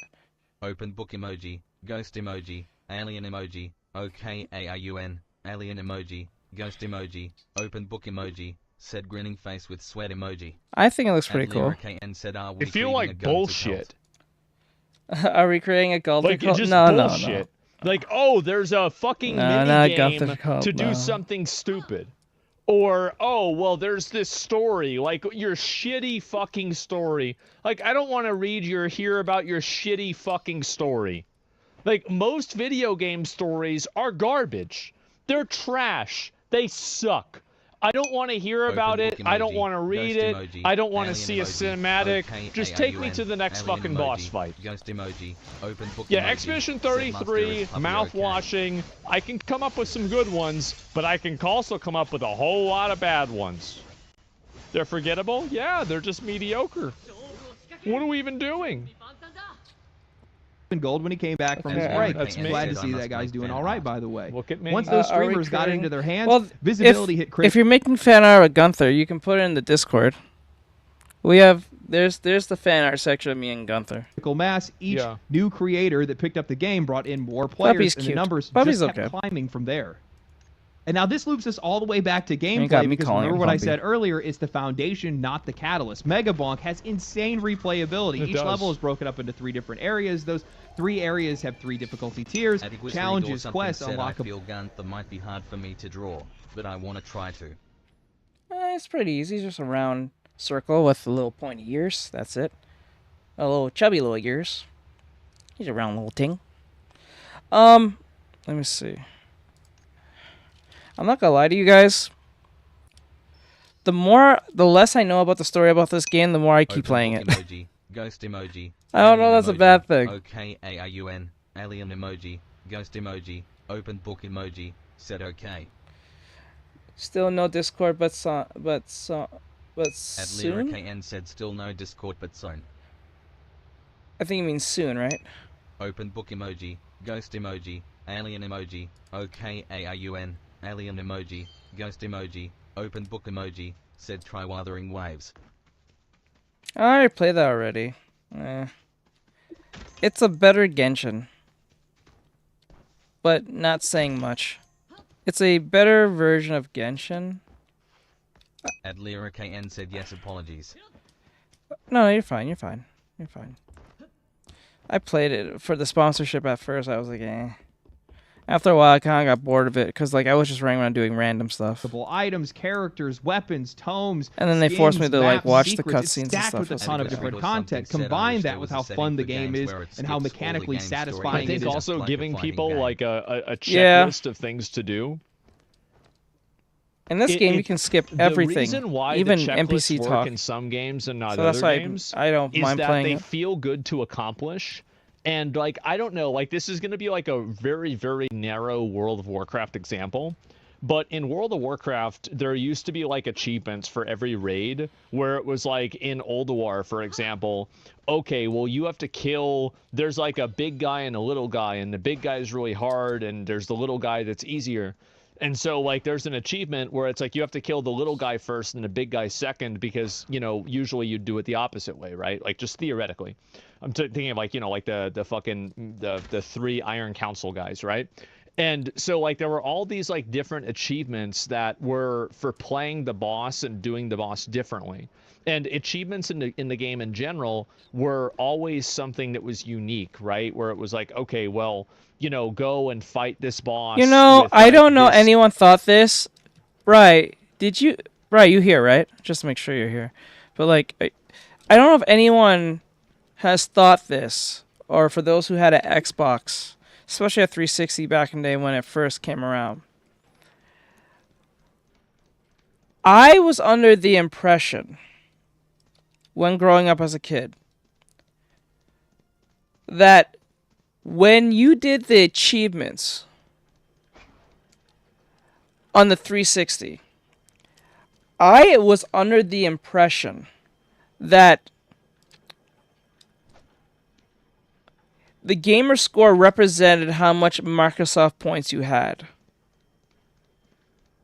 So you use those gamer score points to buy stuff. Emoji, ghost emoji, alien emoji, OKARUN, alien emoji, ghost emoji, open book emoji, said JK. I honestly thought that a long time ago, where if I thought that at one point where I thought that was the pull of getting achievements. So it incentivizes you to buy games, right? And then beat the game as much as possible, do everything as possible, so you get the achievement points, and you use those achievement points to go to the Microsoft Store to purchase like any type of cool items or DLC, or not DLC at the time. It wasn't even called DLC at the time, but like at the time within the literal implementation of like the 360. I thought that was the point of the gamer score, right? So like there will be 2 versions of your gamer score. There will be the overall gamer score that you had and the gamer score that you currently has as a form of currency. That's what I thought that was gamer score was for as a kid. But as I grew up and realized that was not the case, I was kind of highly disappointed. Like, it almost made gamer score almost even more useless to have. It just showed, like, I think back in the day we used to call it virgin points. That's how much of a virgin you are. You just playing video games. Or something asks, wait, what is it then? Oh, you didn't know? Like, no, the gamer score is just representing how many games you played and how much scores you accumulated by playing achievements within games that you enjoyed. That's it. That was it. That's it. So if you had like 200,000 gamer score, that didn't mean nothing. It just means how many games. It just proves that you played a lot of games. Nothing more. Nothing more. What the hell? Oh shit. Bad things are happening.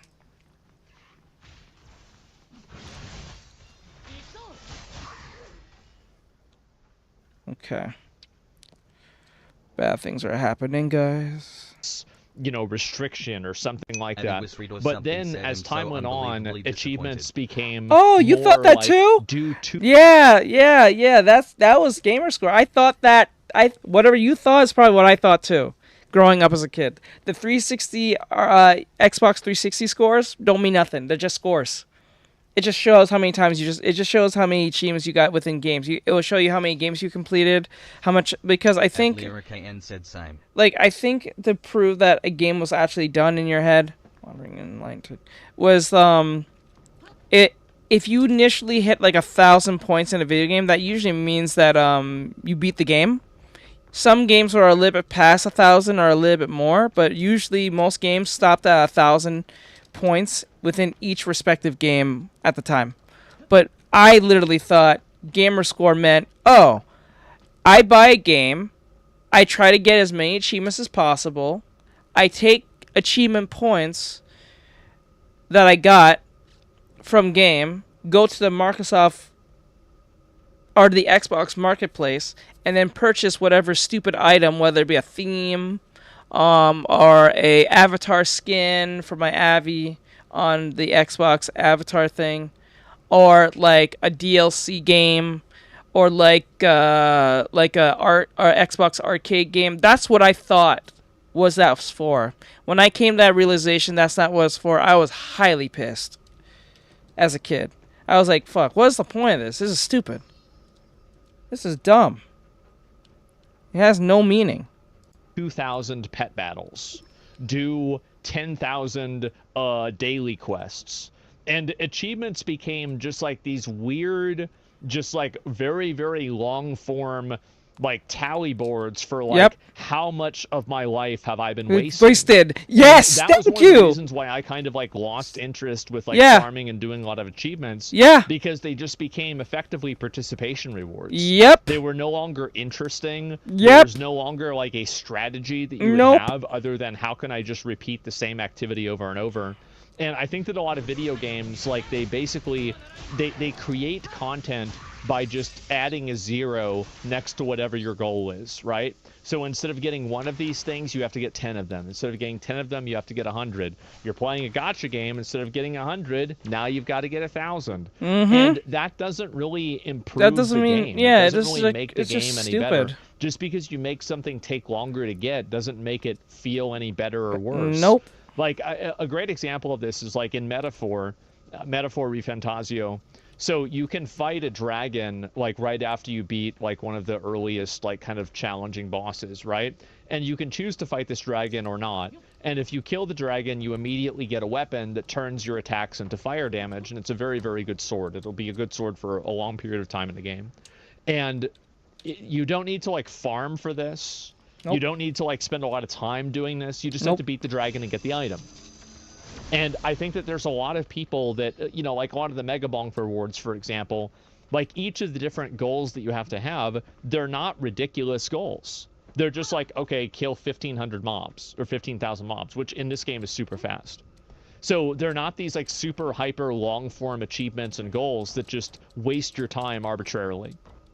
And I think that's one of the big issues that developers have is that they see players like checklists, and so they add checklists. But they don't understand like the psychology behind it. They only understand the thing itself. To play, and now you have something that's hooking in players for weeks. Because like a great example is that if the achievement system did exactly what I did, I think a lot of people would play more games. Like would have played a lot more games back then. And like explored more games just to get more achievement points so they can get that one skin that they want in a video game or whatever the case may be. So I incentivize you to buy more games, right? And put the effort in trying to get some achievements, because some achievements were more valuable than others. Like one achievement was like 100 points, and that usually was pretty big, right? And then one achievement will be like 5 points. It'll be like initially just like something really basic, like like defeat the first boss on the first level. That'll be like 5 points of it, like an achievement points. You know what I'm saying? Like that was a thing. I wish that was more like a thing back then.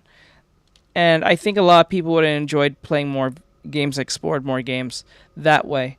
And then that's even worse. I think even arcade games had achievements, if I remember right. And you get like there are like minier achievements, like points that came with them. And then some of them came with like a profile picture or even a theme. Very rarely, but usually a profile picture. So that was something I wish they did more often. But like there was no. After when people started wising up and realizing this is stupid. I think the idea of like trophies or the idea of like achievements kind of just lost its flavor, and then every other game had their own. They just took the idea of what an achievement is and call it a daily. So like it'll say kill 5 piglets and you get 5 experience points, and or to kill 10 piglets you get 15 experience points. It just comes to a point, like you said, it doesn't make it any more better just because it's slightly longer. It just makes it more annoying to just deal with it. That's where that problem comes in.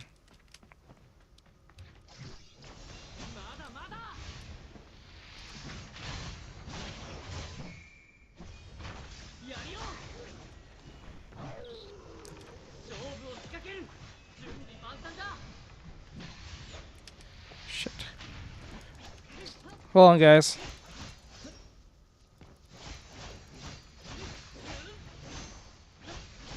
I can't kill him.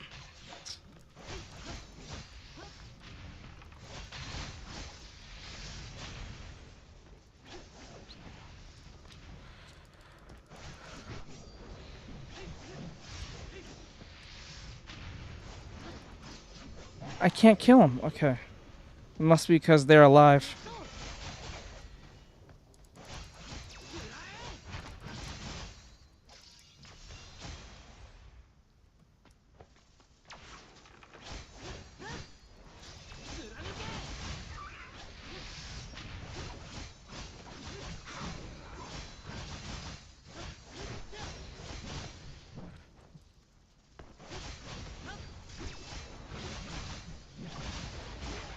Move, move, move! What are these lightning things?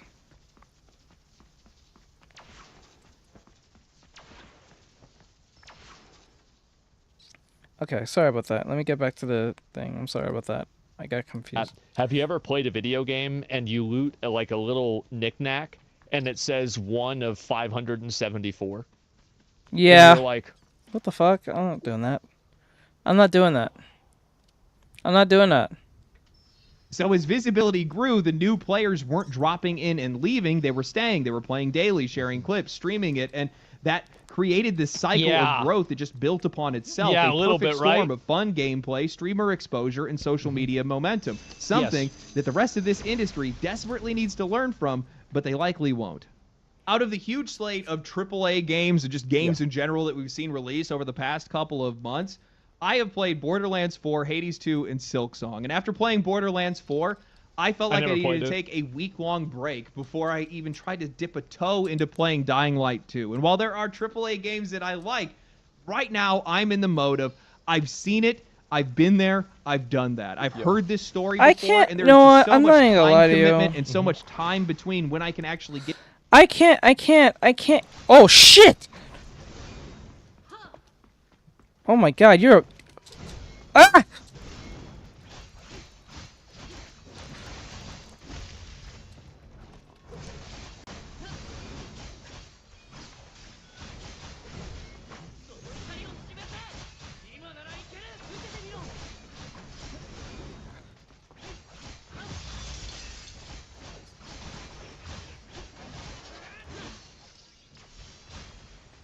I win.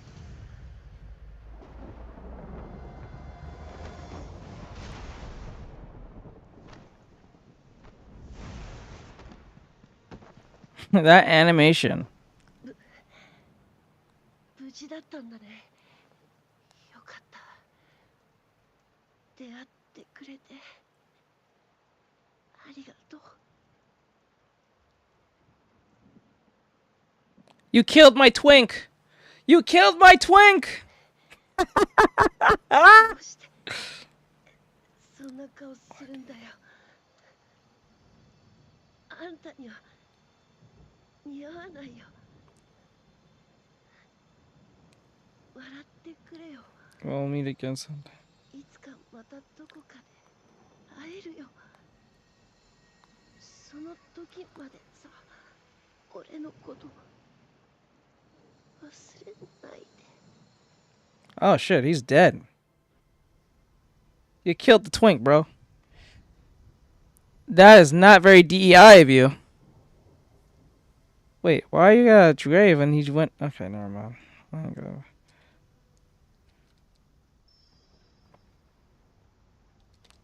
Yeah.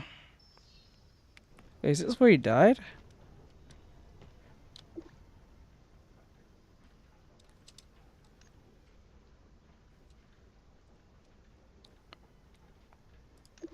Okay. Get to the content, the heart of the actual experience, that it just makes me go, no, I'm just really not that into it. I want a digestible game. And Megabonk, that's a digestible game.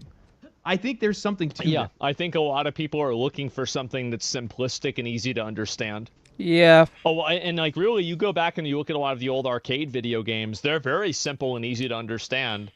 Like, you know, fucking any of them are simple. I think it's not that there's too much or too little content with some of these games. I think it's the speed and the frequency in which you can actually reach the content and how quickly you can actually enjoy it. Exactly. That's how you keep people playing your game. Oh, it has fall damage. You know, oh shit, I got fall damage. I didn't know that was a thing. Being up and around. Holy hell. hell. A lot of people are just sharing how pretty the game is, and while you can definitely sell copies based on how pretty something is, especially in the case of Ghost of Yote, who cares? A lot of people are waiting on the content, and the longer it takes to get to the content, the less interested people are going to be in the game. The less it's going to be a part of the discussion. And that's exactly how you lose momentum. Yeah, that's the main thing, is that, like, really, I mean, the way the game looks is nice, but it doesn't really make a big difference. I don't think it would really matter. The marketing for this game is just genius. That's all it is. This developer knew exactly what they were doing. The minute they saw those YouTube shorts take off, they abandoned the long-form videos. They focused directly on that. They answered player feedback directly. They implemented their changes into the game. So when the players finally got their hands on Genshin. This is Genshin in a nutshell, bro. This is Genshin Impact in a fucking... This is Genshin the game. They call it Blue Protocol. I just see Genshin the game. This is Genshin the MMO. This is... What is this? Even taking pictures is exactly the same. What is this?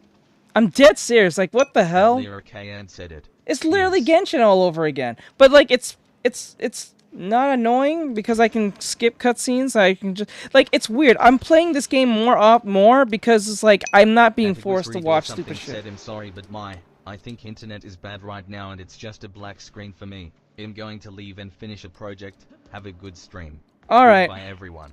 Later, Red. If you have a black screen, you can just come in and come back out. But I understand if you have stuff to do what you need to do. This is literally just Genshin. It's like Genshin Xenoverse, if you think of it. Like, it's just make your own character. You get some convoluted reason why you're dealing with the main cast. And then that's pretty much it. This game has fall damage. I did not know that. I was like, oh. Well, I'm pretty sure that's kind of normal in most MMOs. There's fall damage. But, like, I was not expecting that in the slightest. Okay. Game, they got exactly what they had asked for. And people love to talk about getting exactly what they want. That's like 90% of social media today. It's people that are complaining about not getting exactly something. what they want, or being mad that they aren't getting what they want. If you tap into that, you're going to find success. He's very right about this. I think that's the best part of it. Because and said you good. When a game pops off like this, the players aren't just playing it. They're sharing it. They're clipping it. Exactly. Yeah. If you have a game, like, for example... like, there's been a number of games I've told my friends. They're like, what game should I play? Like, right now, like, what would I recommend? Expedition 33. If you haven't played that one, you should play that one. That's the game. And if you want a cheap game, something like Megabonk. That's it. I don't know, for me, I like playing games that make me think. I like a game that makes me think, or at least lets me, like, use my brain. It's weird, because, like, I like playing games that literally I can turn my brain off, but I like playing games that makes me think at the same time. It's weird. I think a perfect game that makes me turn my brain off is, like, specifically, if I'm going to say this, is like probably gameplay-wise or just in general, is probably Batman Arkham Knight. When I'm doing the challenges, when you're trying to do the fight challenges, my brain is literally turned off because what was it called?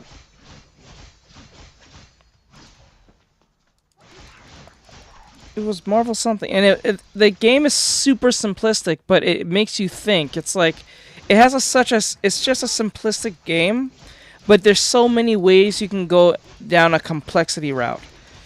And I like that because it can be really, really simple to pick up and understand. Because I showed it I showed it to my sister. She played it, and she was like, "Oh, this is super easy." Like, yeah. Like, it's super fun to play because it's super simple to pick up. It takes you like 5 minutes to understand what's going on. About it because it's theirs. They own it.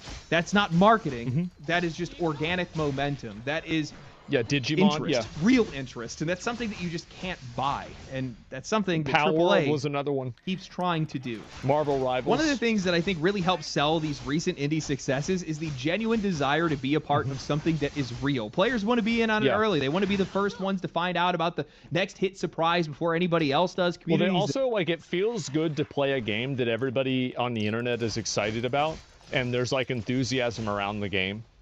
I think that's another really big component. People like being part of that kind of community.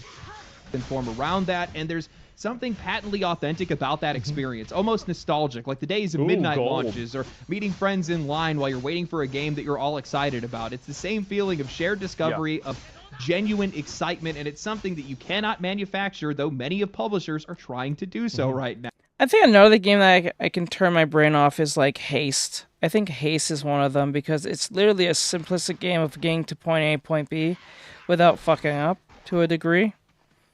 That's how I look at it. But like, I don't know. I think indie games is where it's at. I think that's going to be the future of gaming. I don't think AAA space is worth it anymore. I don't think trying to get the latest Call of Duty makes sense anymore. I think they lost their way. Especially with the idea of like microtransactions and DLC and oh, that's the same thing. But like we call it the battle passes.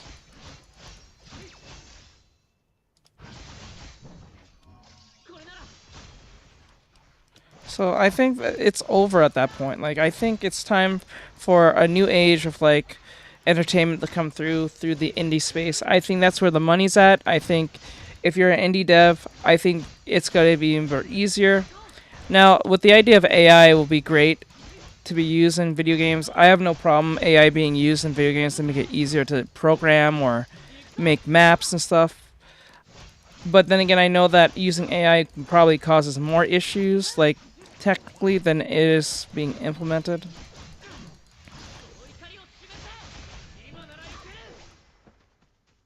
I think AI should be used more in the gaming space than the art space, to be honest. But that's just me. But then again, I'm just being biased because I am an artist. Now, something that is not necessarily new but feels more blatant than ever is how inauthentic the excitement around certain games have become. Take the upcoming Call of Duty Black Ops 7. The hype behind this game feels entirely forced. It's awful. And the reason why, like, another good example is, like, Blue Protocol. Like, they paid so many streamers to play this game. Yeah, I'm playing it It's now. not gonna matter, guys. You should have fixed I'm playing it now, yeah. That's what you should have done. Yeah, like, he's you not wrong. Can't manufacture excitement like this. Nope. It just doesn't work. Nope. Especially from content creators and the marketing itself. And I'm not talking about paid sponsorships or brand deals or even talking money under the table. I'm just talking about being performative. I mean, how is anybody supposed to take any of this enthusiasm seriously when we're talking about a series that has spent years now eroding player trust? This franchise has been slop farming its audience for over a decade. The trailer has over 500,000 dislikes on... Oh my god! Damn, 500,000? I never even saw this. This is awful. What? 500,000? For real? It has 500,000 dislikes? That's crazy. What? Oh my god. It's that bad? Holy shit. We're excited for Arc Raiders. Why are women talking about a man game? That's true. You should. Thank you. The thing is that yes. Now, okay. Thank you. I get it. Women play video games. I'm not saying that doesn't exist, but why women do not get excited like Call of Duty like men do? At Mike Kes 5353 said hi Art, Red, and Lyra. Hey, Mikey. Like I'm not saying that women don't play Call of Duty, but women do not lose their minds the same way as with Call of Duty. Like they just don't. They just don't. They'll play with their friends. They might play with their boyfriend. They might even play with their lady friends, but they don't lose it or do the ways how men play the game. Like why? You don't see men talking about a game that's built for girls and girls get hype. And you don't see girls talk about a game that's built for men and men get hype. You must wonder. Oh, you're right.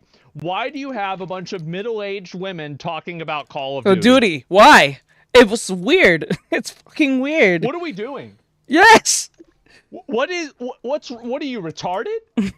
It makes no sense. What the fuck? This is like having me talk about Animal Crossing. Right? I just said it. I just said it. I told you. It makes no sense. At Lyra KN said Mr. Blue Mike. It makes no sense. It makes no sense. Make it make sense. Nobody wants to see that. The fuck out of here. YouTube. Yet we have content creators and Activision that are both trying to desperately convince everybody that this is somehow the best Call of Duty ever. Everywhere I look right now, I'm seeing videos and posts that are trying to convince players that Battlefield 6 won't last, that Call of Duty deserves another chance, that this one will finally be different, guys. The boss lady brought me lunch. That's sure. 53 said the boss lady bought me lunch after work. That's nice. Reminds me of something. These guys need a hotline is what they need. But what we're seeing here is fear. It's a collision of circumstances where longtime creators who have built their platforms around this series need it to be able to stay relevant, while Activision is genuinely threatened by real competition. Black Ops 6 is at its lowest player count. This is also one thing that I think is true. It's always really funny for me to see this about like content creators for certain games that are so afraid of their game dying, they'll lie to their audience about it being good. Like I think WoW streamers have I've never seen like he's right. You never seen a bunch of women who are into a man game, mostly geared to men, who is the overall demographics for men, and men are losing their minds. There's a puppy. Look at that puppy. He's so cute. Oh, okay. Oh, it's not a puppy. He's a cat. My bad.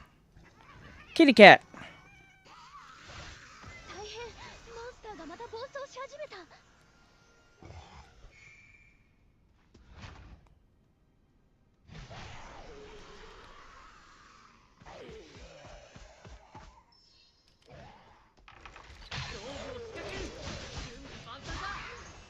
Done.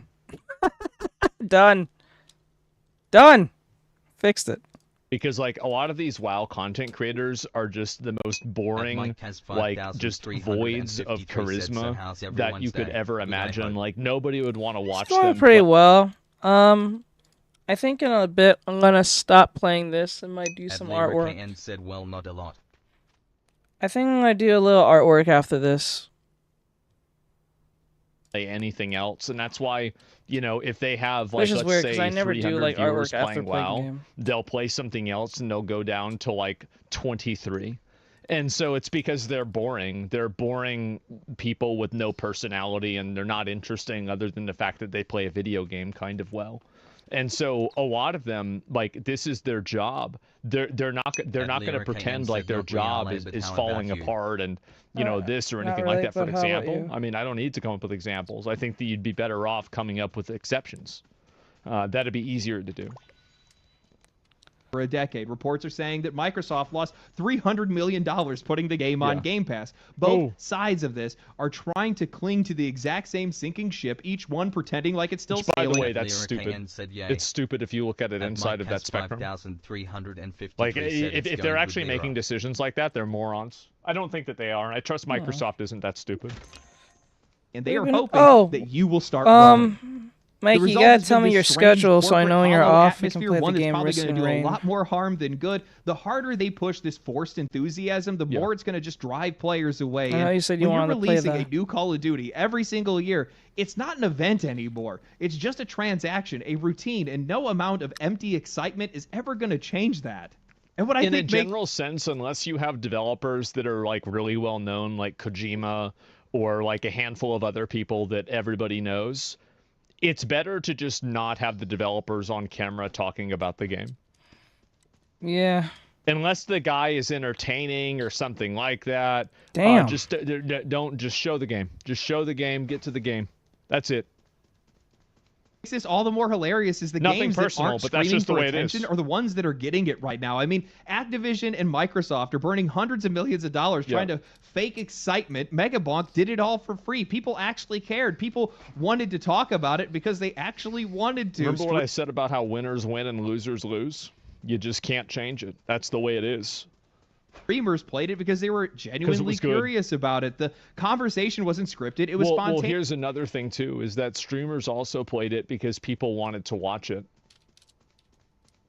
Like, so here's a good parallel, Oh right? shit! It's like, oh, that's Undertale- weird. Okay, that's new. I don't know. That's like a typical thing that happens in MMOs. I don't play a lot of MMOs, but like, the game just told me that based on the map I'm on or the area I'm in, it tells me exactly what is the level range you have to be in this map. Okay, that's crazy. Or what's the new one? What is this? Deltarune. Deltarune was also really, really successful, and it didn't have a tremendous amount of like streamer marketing. At least I'm sure it had YouTube videos that came out. But with streamers, there weren't really that many streamers playing it because it doesn't lend itself to that type of a stream environment, right? I played the game, and so, that was it. But, you don't really need that, but the game has to be good and fun to play. All right, just let me know when. Just Thing no, is, it that's just the best. difference. Megabonk Just let me know when feels you're like a ready, game and that I'll was made for jump its on community, stream with not you. a product that was being sold at stream them. It wasn't the Risk and designed Rain. to dominate engagement metrics or check off We gotta corporate get back to KPIs. repo. It was just Actually, fun, and that's just enough to you make know what? people I'll want play to it. share it. I'll play it AAA after can this spend video. all the money in the world, Yeah. but if the players don't believe in what they're selling, well, it's just noise. And I don't think Exactly. these guys have realized it yet. The constant releases, the endless sequels, the recycled franchises. Well, I think that they have realized it. It's just that they're so rotted out by their own, like, just garbage games that they can't do anything about it. Like, I think that they do know that they're cooked, but they know that they can't uncook themselves. You can't unmicrowave a pizza. They have no motion. It microwaved. ties back to that been there, done that fatigue I mentioned earlier. We have seen Are you a these good games person? before, and they're running out of tricks to be able to play. To be I able think to also, like, this is going to sound like, I always talk about this so people could view it as, like, kind of annoying. But, like, a lot of these game development studios have, Got in my Korean opinion, fried. probably a bunch of people that should have never... Got Korean fried chicken from the Mexican grocery store by the house. Are you gonna make Korean fried barbecue? You gotta make some barbecue, bro. Korean barbecue. That sounds fun.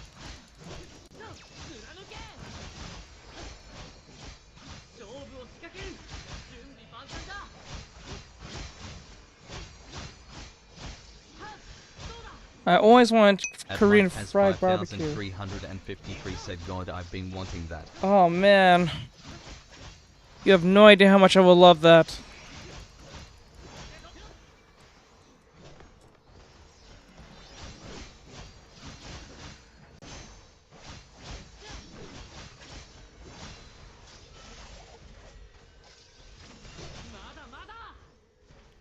Okay.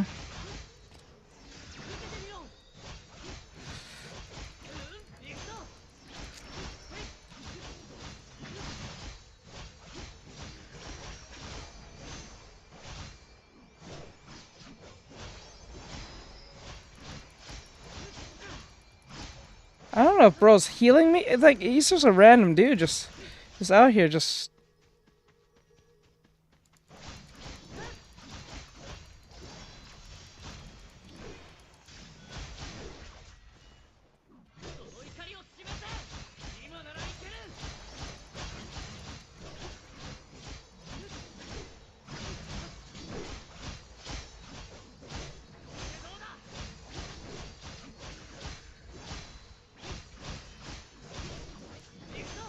Come on.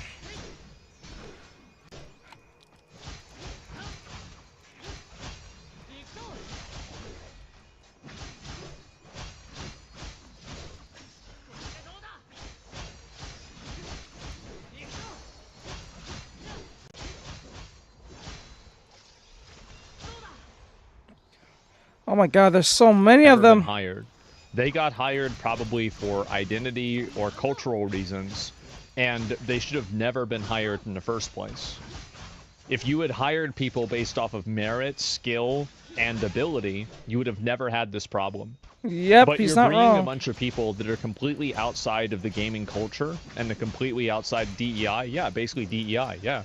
Like, if you bring a bunch of DEI people into a creative project, the project's gonna fucking fail. Because those people don't understand the culture that the project is supposed to engage. It's just that simple. I think what... Yeah, like, that's it. Okay, so what I think a lot of people tend to get this confused when they say the word DEI. I don't even think they're talking about technically experience. I think they're talking about you don't have... You know how, like... Okay, you see how, like, I talk about anime, and people understand certain, like, lingo and certain, like, attitudes towards certain things that's in that particular space. Those people don't understand those things at all. So it's not about, like, if they know what a Goku is. They don't know who Goku is. You know what I'm saying? They know what he looks like. They've probably seen what he has, like, done, but they don't know who he is down to the core as a person, or as his personality is presented to us as a whole throughout the years for who watch all of Dragon Ball, from Dragon Ball all the way to Dragon Ball Super. You know what I'm saying? From Dragon Ball 1 to all the way to Dragon Ball Super, GT, you know, so on and so forth, the video games and stuff, right? Like certain lingo, certain like inside jokes, stuff like that. They don't understand those things. They just see Goku as Japanese cartoon, that's it.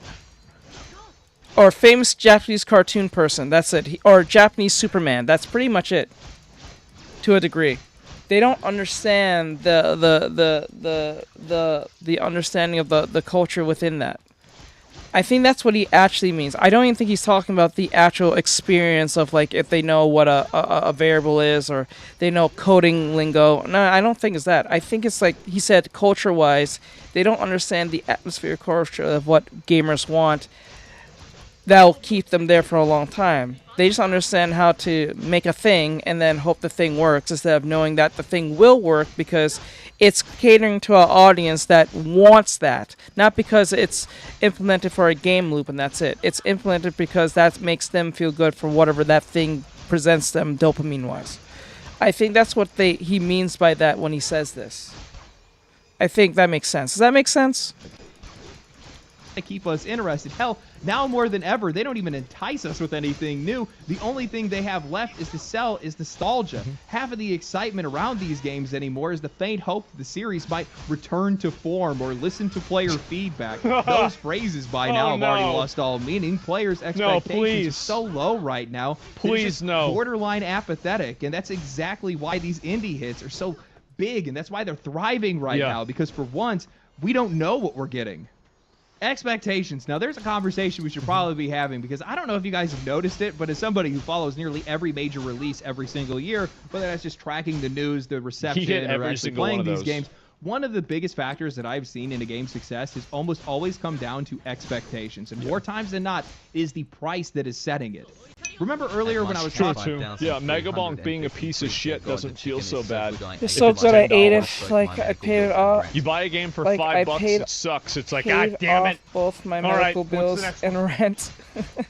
Talking about how it's not a matter of... But you drop $60. You buy the deluxe edition, it's $85. And the game can't even run on your PC because it's not optimized? You're going to be very upset. A game having too much or too little content, but how quickly you can access it. I think it's the exact same logic that's applying to quality, or at least how we perceive it before we actually even touch a game. Price is shaping that perception. Yes. How do you get people celebrating a game like Megabonk? Easy. I don't think that price will be price is not a barrier to entry for a high-quality game. But there are a lot of mid-quality games that are cosplaying as high-quality games.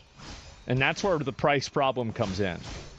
And $8 to $10 on a game, and they get something that massively over-delivers. It was deeper, more confident, and way more fun than anyone expected for a game that looks like it costs $8. It's a surprise, a pleasant one, and it makes players feel like they've been given something, not sold something. You can feel the developer's appreciation baked into it. Yeah, the directive there was to make money, sure, but not at the expense of the player's experience. When I think back to a game like Expedition 33, that's another one that released at $50, and it punched way above its weight. Can you believe this game was $50?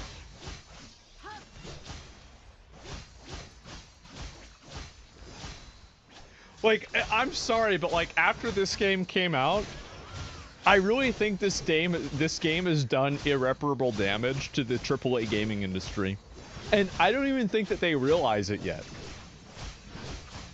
I don't think they even have any idea how much damage it's done to the gaming industry. I don't really care about the vernacular here, indie, AA. Expedition 33 was a AAA experience, or at least what we should actually be expecting for AAA games to actually be like. No, it wasn't. Like, this game made AAA games look like they're like indie games. It really, it was insane to me. It's like, I felt the same way playing like Elden Ring and playing like 2 or 3 other games where it was just like, oh my god, let's just keep coming. I don't think I can stay here anymore. Way better than anything else that it just made everything else look like garbage. Like, you go back, like, after you play a game like this and you go and you watch like Ghosts of Yotai, it just looks like garbage. I'm sorry, it does. It's just garbage. Something mind-blowing, something you remember, something you want to come back to over and over again. And when you play a game like that, it feels like you've been gifted something by the developer. That $50 investment doesn't just feel worth it, it feels like you stole the damn game. And I think that games like that come from a mindset where the price isn't even on the developer's radar. That focus is just on the experience, and that sincerity then transfers directly into the player. Hell, they just announced that they're going to have a new free DLC celebrating selling 5 million copies with entirely new dungeons, bosses, enemies, and costumes. Again, money was never the priority. The customer and their experience were. Well, it matters a lot because they're going to make another game too. And when the new game comes out, let's say the new game has performance issues when it comes out. Let's say that happens. Are people going to mauled out and freak out and get super angry? No. No, they won't. The same as they didn't whenever Final Fantasy Endwalker had problems. Because the trust has been built with the developer. That's the big difference. Oh, shit. Now we turn our eyes to AAA. Yeah, exactly. $70 sets an insanely high bar that most of these companies will never reach. And honestly, regardless of the economy, I don't even think games should cost that much to begin with. That price tag creates a cycle of impossible... It's just that's it, right? I mean, if Expedition 33 can be created with $50 and sold at $50, that's it. I don't ever want to hear about how the game has to be expensive again. Nope, that's the end of it. Nope. Not for another, like, 5 or 10 years. No excuse. Yep, it's over. Expectations. Nope. You sell me a good $70 game one year, now you got to do it again the next year. Only bigger, flashier, and somehow better. The problem is, most of these studios are completely out of ideas. They've lost the talent that actually helped them earn that first $70, so now they have to compensate with graphics, higher fidelity, bigger worlds, higher budgets, all to make the game look like it was worth my money when it clearly isn't. You know what? At this point, I would argue that $70 price tag has actually flipped our expectations. Nobody believes in it anymore. Our expectations for a $70... The more expensive a game is, the worse it's going to be. I like that. Game aren't sky high, they're buried in the dirt. You know what? He's not wrong. I noticed that the cheaper the game is, the more fun it is. I think, if I remember right, Repo was like $8. I think at the time when we bought it, it was like $10. $8. I think it was just at the threshold of $10. I still enjoy playing it, and I will play it again And I would play it again and again and again because it's just a simplistic game. You can play with your friends and you can fuck around and do stupid shit and you can have mods. I think a game like Repo is going to do very well. There's actually another game just like Repo with Wizards, but I don't know what's that Mike about. has 5,353 said, tell me when and I'll join. Gotcha, bro. What the hell? Did I get seen? I got seen. I don't think I was supposed to get seen. I got seen. So I just walk around him. Wow. Wow. Is this the stealth? Wait, I was seen? Wait, what? How was I seen? Bro, how was I seen? At Mike has 5,353 asks Mage Battle. Mage Battle? It's a game about... Whoa.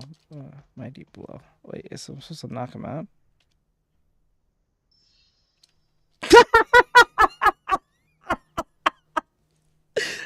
Wow. That felt super anticlimactic. Let's do that again. Somehow. Okay. I can just walk around them, but I need to knock them out.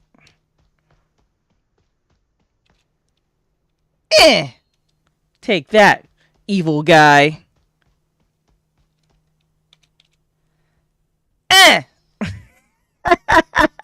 Bro. No, bro. This is my first impression of you, bro. You piece of shit. Oh man, buddy. That's how you get knocked out. You got knocked the fuck out.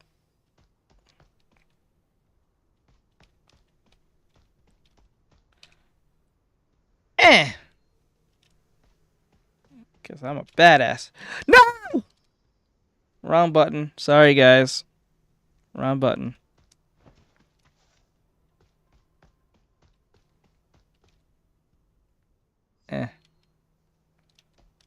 Uh-oh. How do you not see me? This is worse than Ubisoft. This is worse than Ubisoft's. At Mike has 5,353 said taps shoulder, could you kindly fall down? Oh, am I knocking him out too?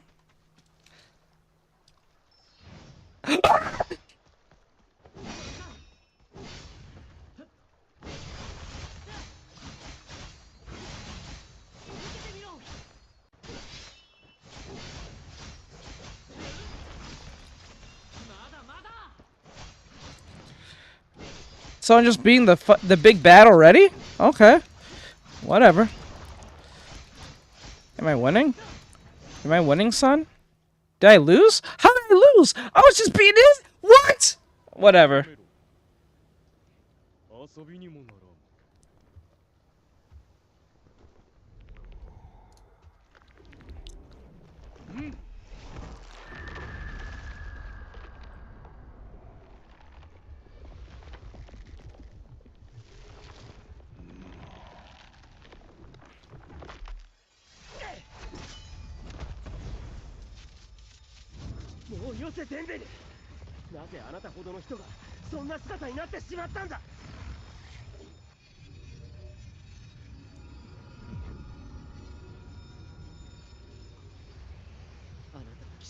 You betrayed our oath as a knight. I will make sure you answer for what you've done. You can double wield?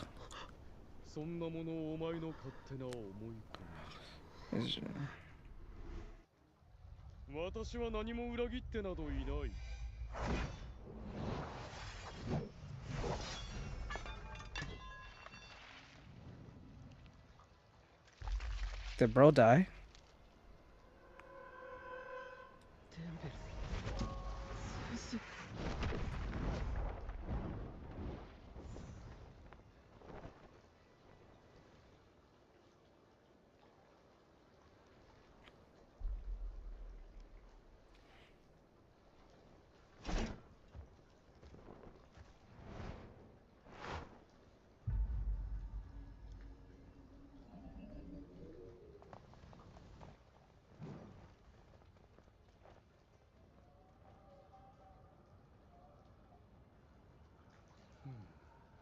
Am I the anime protagonist?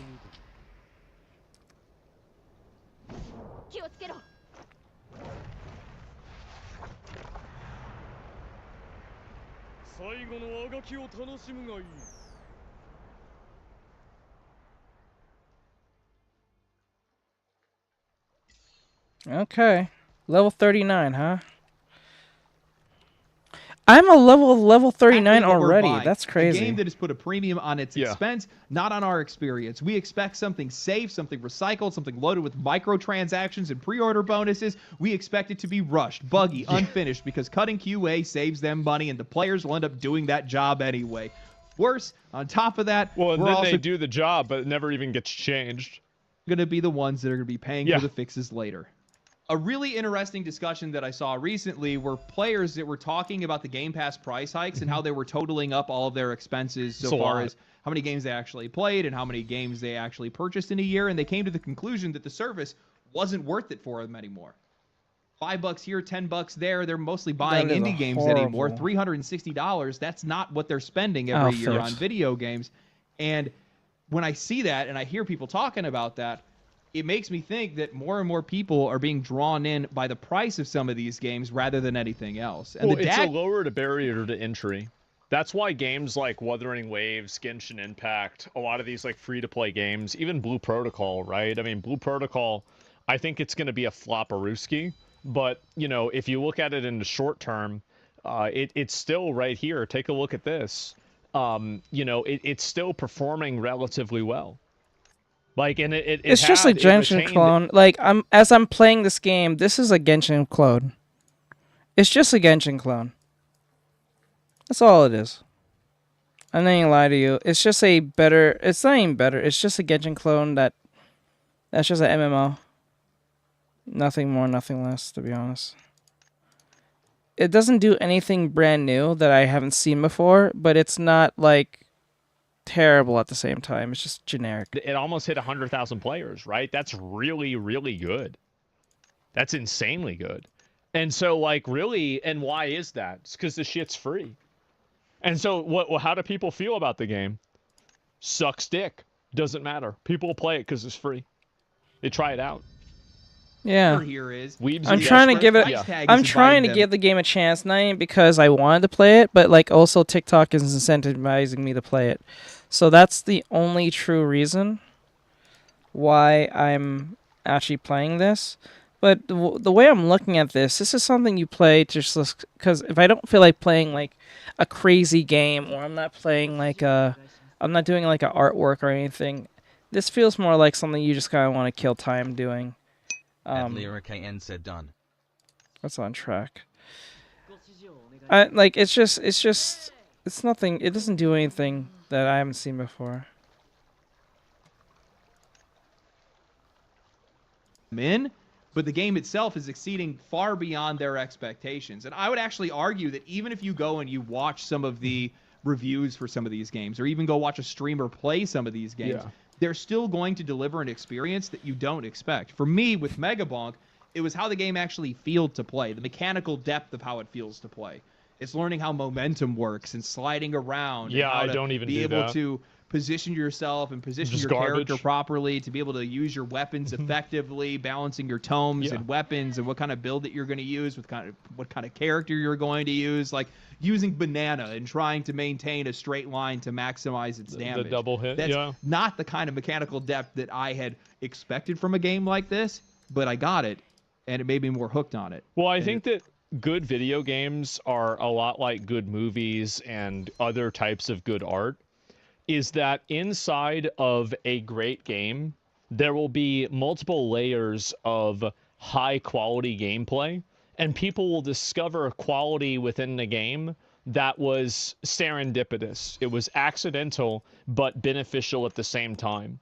I think a really great example of this is Super Smash Bros. Melee.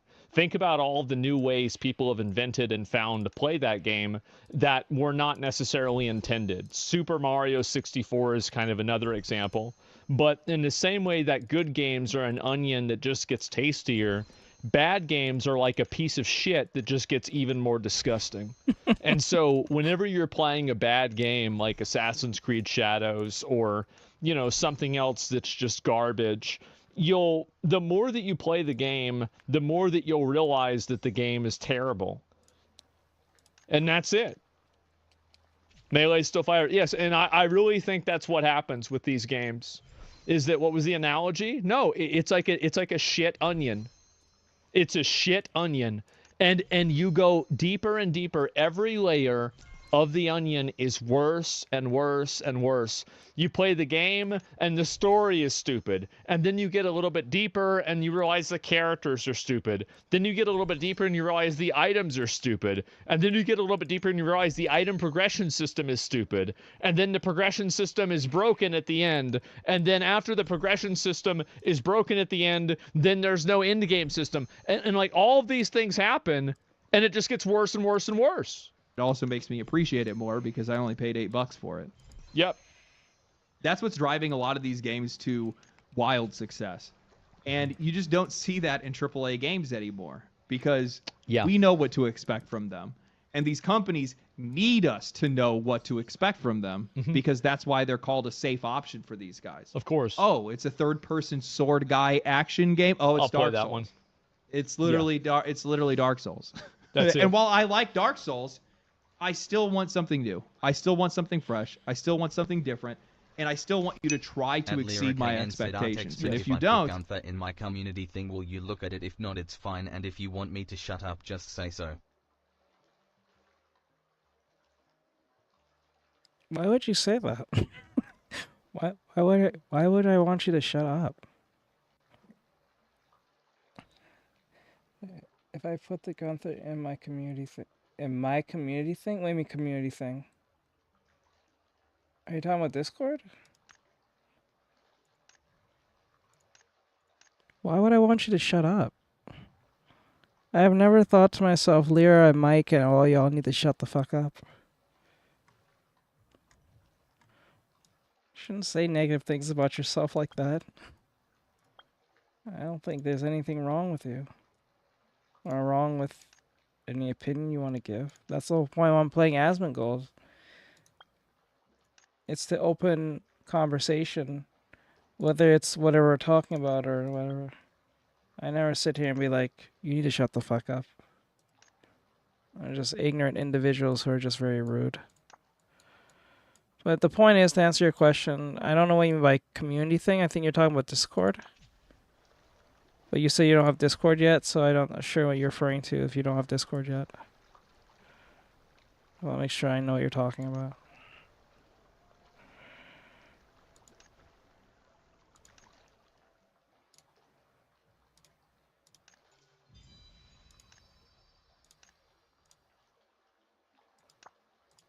You're going to have a bad time. It just makes me feel like I'm playing the same game over and over and over again. And while that can be fun for a while, it's not fun for very long, especially when you're spending this kind of money. Well, a lot of these, like... I totally think... A lot of these, like, open world games have, like, the same gameplay loop, where you go into an area, and there's, like, some quests that direct gameplay, and then you have different points of interest that you go to, and you clear all of the points of interest, and then you go to the next area. Like, they all kind of function the same way. And I think that, like, very rarely do you have any of them that have, like, a lot of, like, very high variance. And I think it just makes them boring. Open world games suck. I don't think they suck. I just think that in general, once you've played a few... I put Gunther... What do you mean by put? Like, a drawing of him? Okay, on your channel, but like, what do you mean, like you put him on your I don't know, so, like it's an artwork? Few of them, like it's like gacha games. Like I can see a gacha game that's in all Chinese. I know everything about it. Are you talking about all YouTube? I have to do is I watch it for 3 seconds. I know everything about the game. Egabonk was made by Danny Dev. I totally think. Oh, we talk about Pokemon. It's way too much of a coincidence, obviously, with the name and also with the way that they made a lot of their content. I could totally see this being as one of those zero to hero. I made a game without using my name or recognition or my channel to see if it could actually become popular on its own, and it worked. You know, one of those kind of things. You've seen content creators do that kind of stuff with like YouTube channels and Twitch streams and stuff. Like I tried to start all the way over, and this is how it happened. But It could just be somebody that's just insanely inspired by the guy. And if that's the case, that's pretty sick. I'll be honest with you. I will tell you right now, if you're an indie dev, I highly recommend that you pay attention to everything that happened with this game. Makes sense. And how they continue to perpetuate the interest around it. You still have to have a good game first. I'm not saying that's not a part of the equation. That is the baseline. That is the expectation that most of us are going to have. Have a good game, but if you pay attention to how this you mean as a drawing, right? marketed the game, yeah, go ahead. I'll tell you right now, it's just a drawing. You're gonna have an easy time. It was a brilliant, genius marketing campaign. This is what I was saying before about how like you bring in a bunch of these people that have like marketing degrees. They've interned at the right place. Nope. Give me one autistic 19-year-old that has spent the last 10 years scamming people in a video game. How old I've become because the price of our childhood has skyrocketed. Yep. That is one of the strangest things when you come to that conclusion. It's one of the strangest things. In all honesty.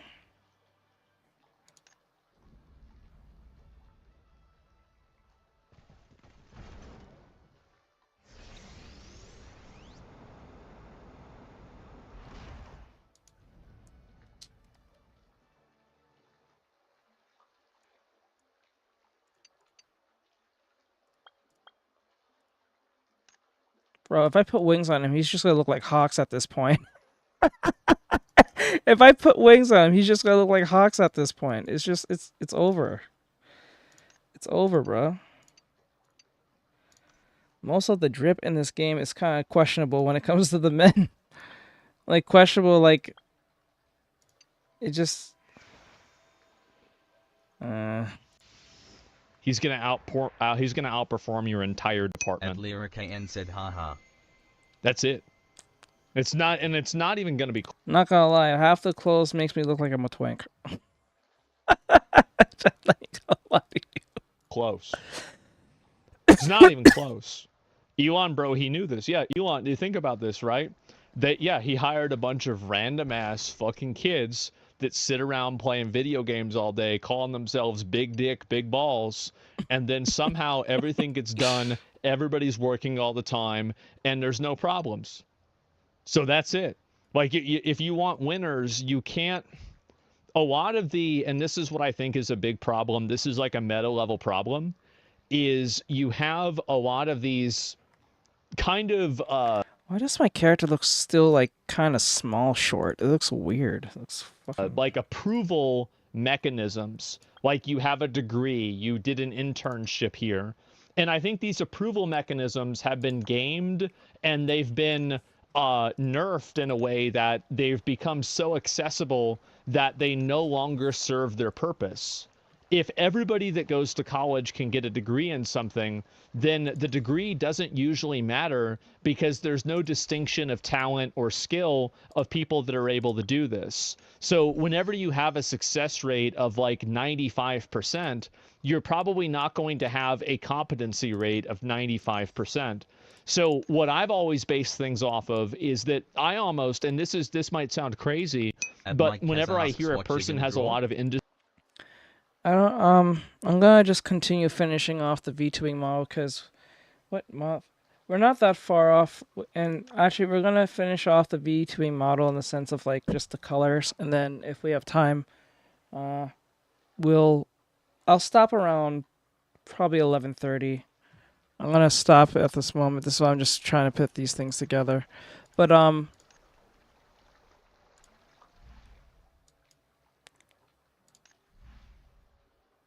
yeah, anyway, so like, yeah, I'm gonna just finish up on the V2ing model. I know you guys been kind of waiting on me to make some actual artwork in a very long time. I know some of you have been waiting patiently on that, and I will. I just need to get the V2ing model out of the way, because I promised I was gonna get that out of the way, because I really want to see how that whole auction thing is gonna go.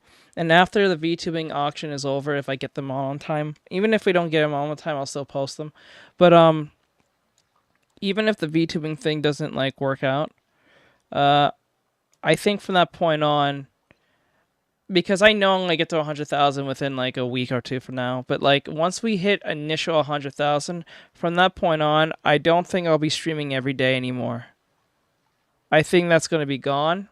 I think I'm gonna just stream twice in 1 week, and from that point on, I'm just gonna be making content, like content in the sense of like posting tutorials on YouTube. I'm going to be really focused on my community at that point. I don't think I'm going to be just streaming every day willy-nilly and like that. Like Mondays will still be around. We'll still do traditional Mondays, and Tuesdays, like, it'll be still the same. I'll be doing like digital work and stuff, but once it's like Wednesday, Thursday, Friday, Saturday. At Lyra KN said, no, I will miss you, but also yes, Art. I understand. But, most of that is going to go focus on how we're going to get more people as like fans, how we're going to get more people as like subscribers. It's really focused. We're going to be really focused on getting subscribers from that point on. I'll still be making artwork, but most of that's going to be focused on cultivating an audience that will support, not people who just come in and say, think of the money. You know what I'm saying? I'm tired of those motherfuckers. They're very annoying. So, and they don't give any value. They don't support. They don't give no money. They don't donate. They don't support at all. They follow just to see if I'm drawing titties. That's it. And if I'm not drawing titties, we have 4 people in the chat, 3 people in the chat, straight up, dead ass. If I change the chat, if I stop what I'm doing right now and just draw some titties, 200 people be up in this bitch like almost instantly. And then they're all going to say the same things, and some of them will be like, why do you always draw anime titties? I'm like, bro, we was playing a fucking MMO for the last 4.5 hours. We just started this stream the first 5 minutes, and you telling me that's all I do. You can fuck off on that one. You know what I'm saying? Like that like... At Lyra KN said, but why? Because most of these, why am I doing it that way, or why did they come in and say that? I don't know if that's what you're asking. Did I unlock a hairstyle? At Lyra KN said them. Because they have nothing better to do. Most cases, they have nothing better to do, nothing of value. These are the people who are usually on Blue Sky. They're on Blue Sky or they're on Twitter, complaining on Elon Musk's X. They have nothing of value. They don't do anything of value. They just either complain or they point out things because it's easy, because they have nothing better to go that's going on. That's why. Straight up, nothing more. Industry experience, or a person has like a lot of like, traditional experience, I assume that they're going to be bad at their job and not good at it, because so much of the industry experience and everything is Tumblr refugee. Yeah, pretty much. Art Tumblr refugees that usually make fan fiction and stuff. They don't like Elon Musk for whatever their reason may be, and then they'll say on his platform to complain, and then when they don't really like it anymore, they get too had it. They jump to Blue Sky, stay there for like 2 weeks, and jump right back to Elon Musk's X. Structured in a way that it's a guaranteed success. Like for Blue Sky is perpetual 2017 or 2016. People who are just simply who just do what they're told. You my art, then Discord. Like, that's it. It's that simple to say. Yeah. Well, what? You can show me your art, but I usually have that for my. You can show me this one time, because like I only do that for my students, especially if they're looking for a critique. If they're looking for a critique to improve, I only hold that for my students.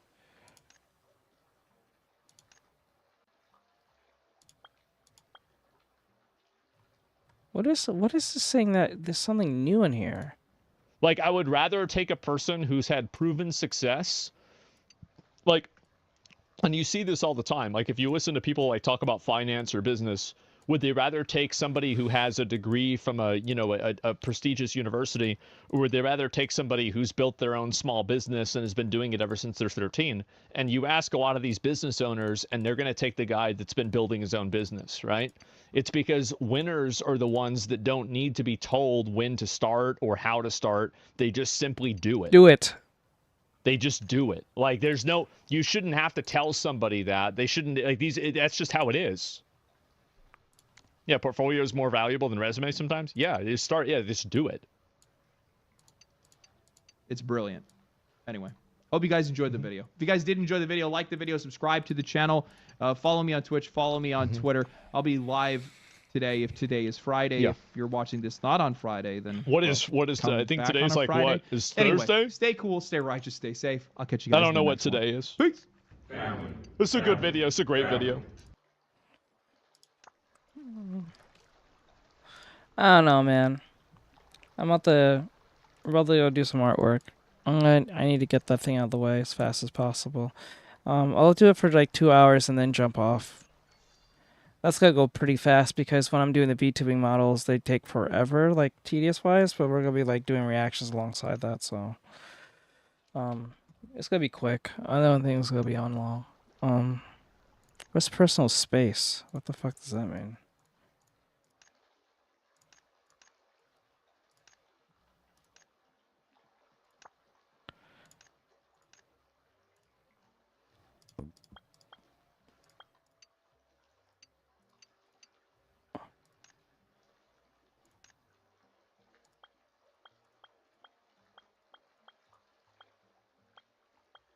Okay, I don't know what any of this is. Gear, skills, did that already.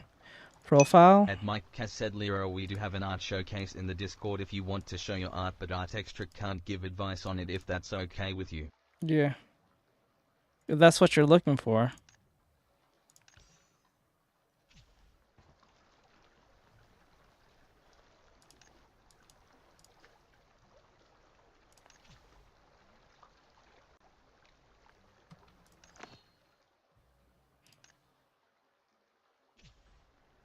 Wait, what?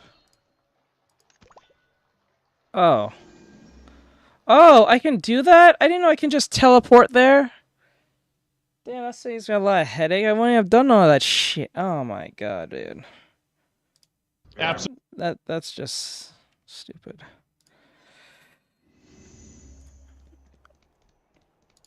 I didn't know I can just do that. What the hell? What is going on? Oh, is he automatically taking me there? Oh my god! I'm not doing that! KN said, I don't just want you to see, if you want you can, but I can imagine that it is a waste of time for you. It's not a waste of time.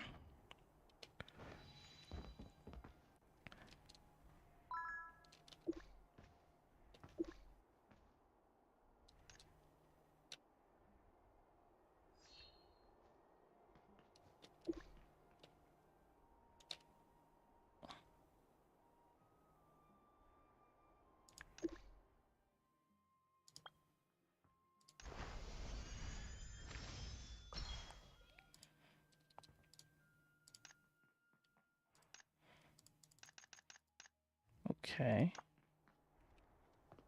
Alright, that's...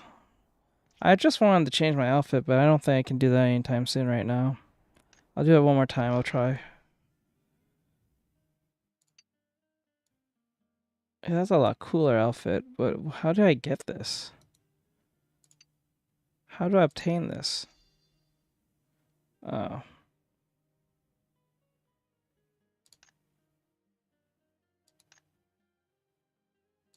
I don't have enough orbs. Purchase.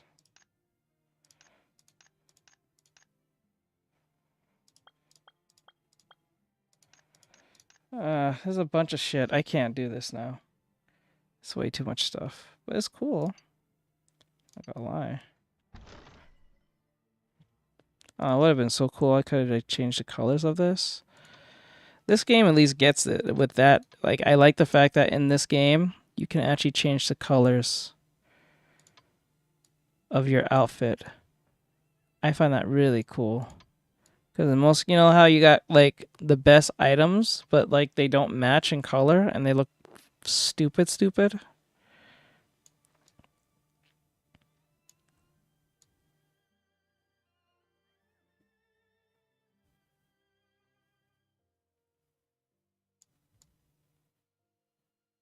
Oh, this would have been a cool outfit.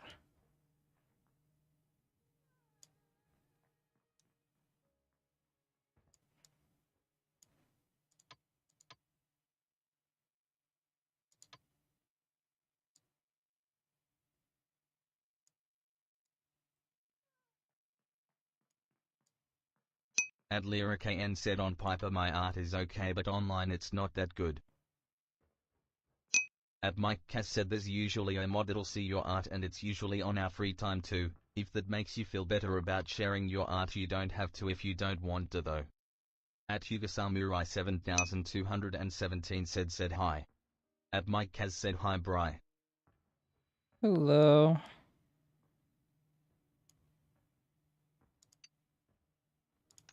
At Yuga Samurai 7217 said hi Mike.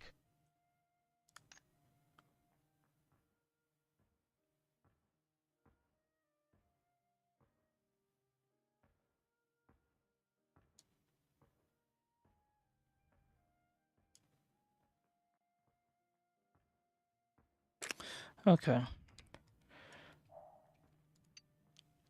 Yeah. Are all the swords look like this?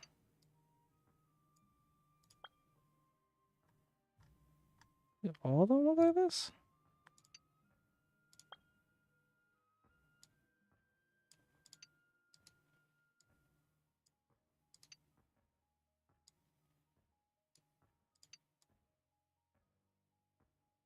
Cool. At Mike Cass said Bri you can change your handle in the channel settings if you don't want it to say the numbers. I just did that a few minutes ago.